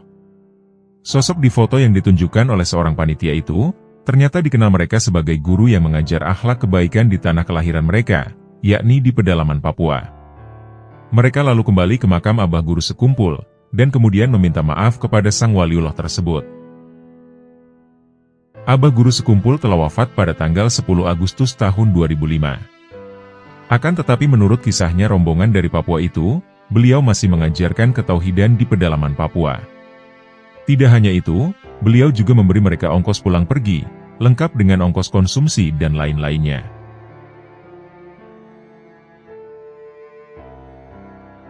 Ada seseorang yang bernama Habib Soleh bin Syekh Abu Bakar. Ia berasal dari Pulau Jawa, dan baru tinggal di Kalimantan Selatan. Di sana, beliau kemudian mengajar di pesantren Al-Falah. Beliau mengajak istri yang baru dinikahinya. Begitu tinggal di rumah yang sangat sederhana, si istri tidak tahan, lantaran dulunya ia dari kalangan orang kaya. Karena tidak kerasan, kemudian ia pulang ke Jawa, meninggalkan Habib Soleh. Habib pun mengadu kepada Abah Guru Sekumpul. Si Habib kemudian disuruh masuk ke kamar Abah Guru Sekumpul. Kemudian dibukakanlah jendela, dan Habib Soleh disuruh teriak memanggil nama si istri. Habib pun bingung. Namun ia tetap melaksanakan perintah dan berteriak sebanyak 3 kali. Seperti kebiasaan Abah Guru ketika menerima tamu, Habib Soleh pun disuruh menginap semalaman. Habib Soleh saat itu tidak bisa tidur. Maklum, beliau baru di Martapura, jadi belum terlalu yakin dengan Abah Guru Sekumpul. Di dalam hatinya seperti menyangkal, apakah aku konyol berteriak di jendela malam-malam. Sehabis subuh berjamaah dan membaca wirid, beliau baru bisa tidur. Sekitar jam 9 pagi, Habib Soleh diajak ziarah ke makam Habib Basirih oleh Abah Guru Sekumpul. Habib pun ikut, walau hati masih bimbang, namun tak berani protes. Tatkala sampai di landasan pesawat terbang, ada pesawat akan mendarat. Abah Guru Sekumpul kemudian berkata, "Bib, di pesawat itu ada istri kamu. Kalau tidak percaya, ayo kita masuk ke bandara." Mobil pun masuk ke bandara, dan si Habib pun disuruh turun. Dan Abah Guru saat itu tetap berada di dalam mobil. Ternyata benar. Istri Habib Soleh turun dari pesawat yang mendarat tadi. Ia langsung dibawa masuk ke dalam mobil Abah Guru. Setelah ditanya apa alasannya kembali ke Banjarmasin, istri Habib Soleh kemudian menjelaskan. "Tadi malam ketika saya tidur, tiba-tiba ada suara suami saya memanggilku 3 kali. Seketika itu, saya langsung bangun dan pesan tiket ke Banjarmasin." Sejak saat itu, Habib Soleh pun tidak lagi meragukan Guru Sekumpul. Dan sampai sekarang, Habib Soleh beserta istrinya tinggal di Martapura. Ada seorang sayyid, atau dzurriyyah Nabi Shallallahu Alaihi Wasallam, yang kebiasaannya setiap hari duduk-duduk di tempat perjudian. Sampai suatu saat ajal datang menjemputnya, orang-orang kampung tidak ada yang tahu, siapa sosok dia sebenarnya. Di saat wafatnya, Hanya istri serta anaknya lah yang menghadapi jenazahnya, dan tidak ada satu tetangga pun datang. Tidak ada satupun tetangga yang mau memandikan, mengkafani, apalagi mensolatkan jenazahnya. Mendapati keadaan demikian, sang istri pun menangis, melihat keadaan suaminya yang tak diperdulikan orang-orang. Maka dia pun kemudian berdoa, "Ya Allah, bagaimana dengan jenazah suamiku? Apakah aku buang ke Sungai Mahakam ini saja, ataukah aku biarkan sampai membusuk? Engkau yang maha luas rahmat-Mu, maka berilah petunjuk kepadaku." Tiba-tiba, masuklah seorang tampan tinggi rupawan mengucapkan salam. "Assalamualaikum ya Syarifah." Tampak puluhan orang berjubah dan bersorban mengiringi sosok tersebut di belakangnya. "Waalaikumsalam warahmatullah," jawab istri dari jenazah tersebut. Saat melihat sang guru, si Syarifah tersentak kaget bukan main. Ternyata, yang datang di hadapannya adalah Asyaf Muhammad Zaini bin Abdul Ghani Sekumpul. Syarifah tersebut kemudian bertanya, "Sejak kapan Anda ke sini guru? Kalimantan Timur dan Kalimantan Selatan sangatlah jauh jaraknya, apalagi kami di daerah Hulu Mahakam Kembang Janggut ini." Kemudian guru Sekumpul menjawab, "Allah yang memudahkan."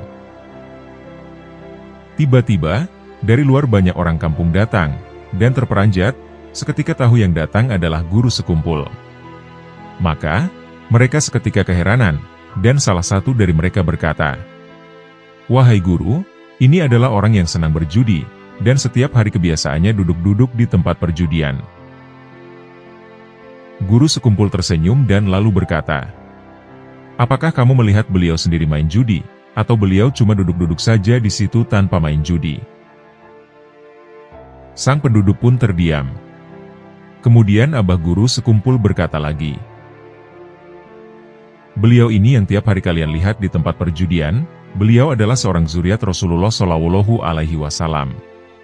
Beliau inilah yang menjadi penyandang bala di kampung sini. Beliau ini yang setiap malam pada saat kalian tidur, beliau bangun dan sholat tahajud, dan mendoakan kebaikan bagi kalian.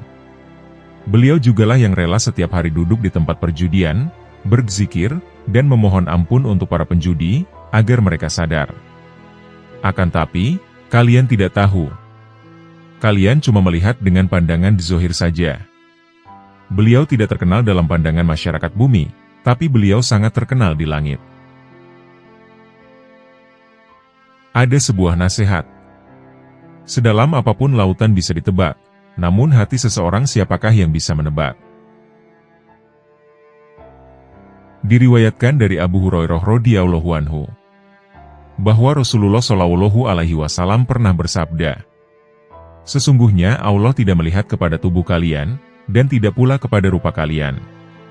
Akan tetapi, Dia melihat kepada hati kalian." Hadis riwayat Imam Muslim. Hadis ini sejalan dengan yang telah ditunjukkan dalam firman Allah, "Wahai manusia, sesungguhnya kami telah menciptakan kamu dari seorang laki-laki dan perempuan. Kemudian, kami menjadikan kamu berbangsa-bangsa, dan bersuku-suku, agar kamu saling mengenal. Sesungguhnya, yang paling mulia di antara kamu di sisi Allah adalah orang yang paling bertakwa. Sesungguhnya, Allah Maha Mengetahui lagi Maha Teliti." Quran Surat Al-Hujurat, ayat 13.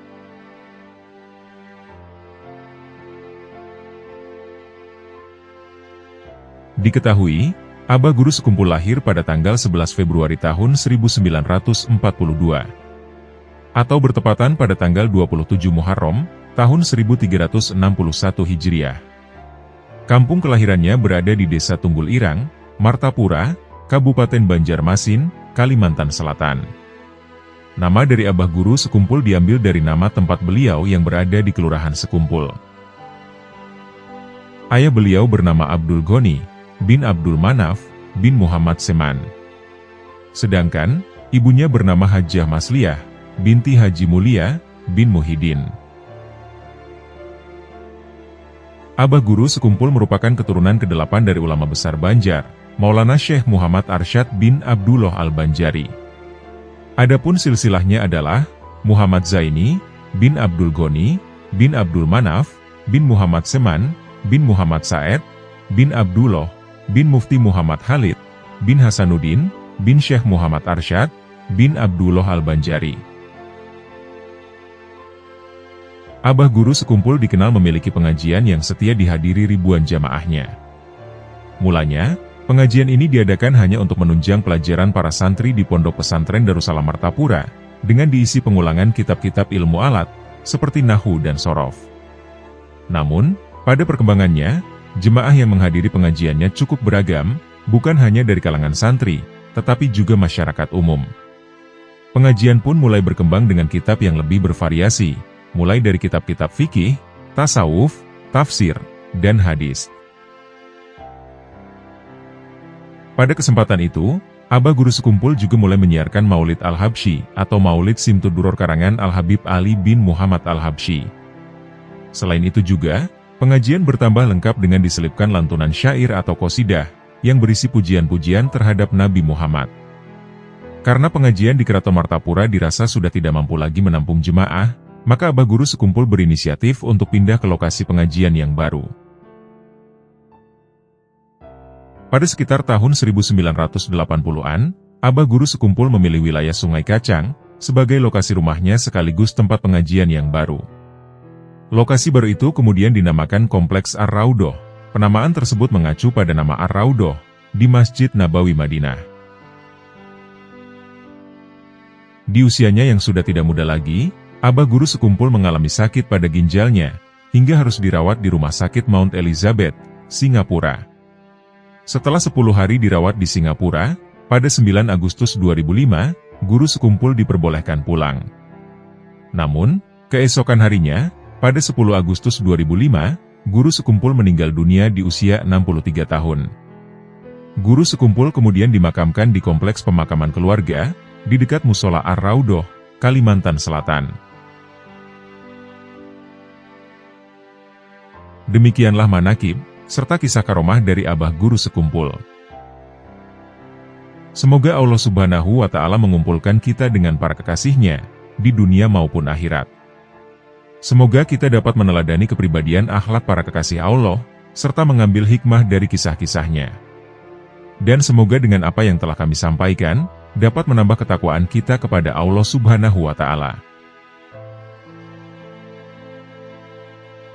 Wallahu a'lam bishawab.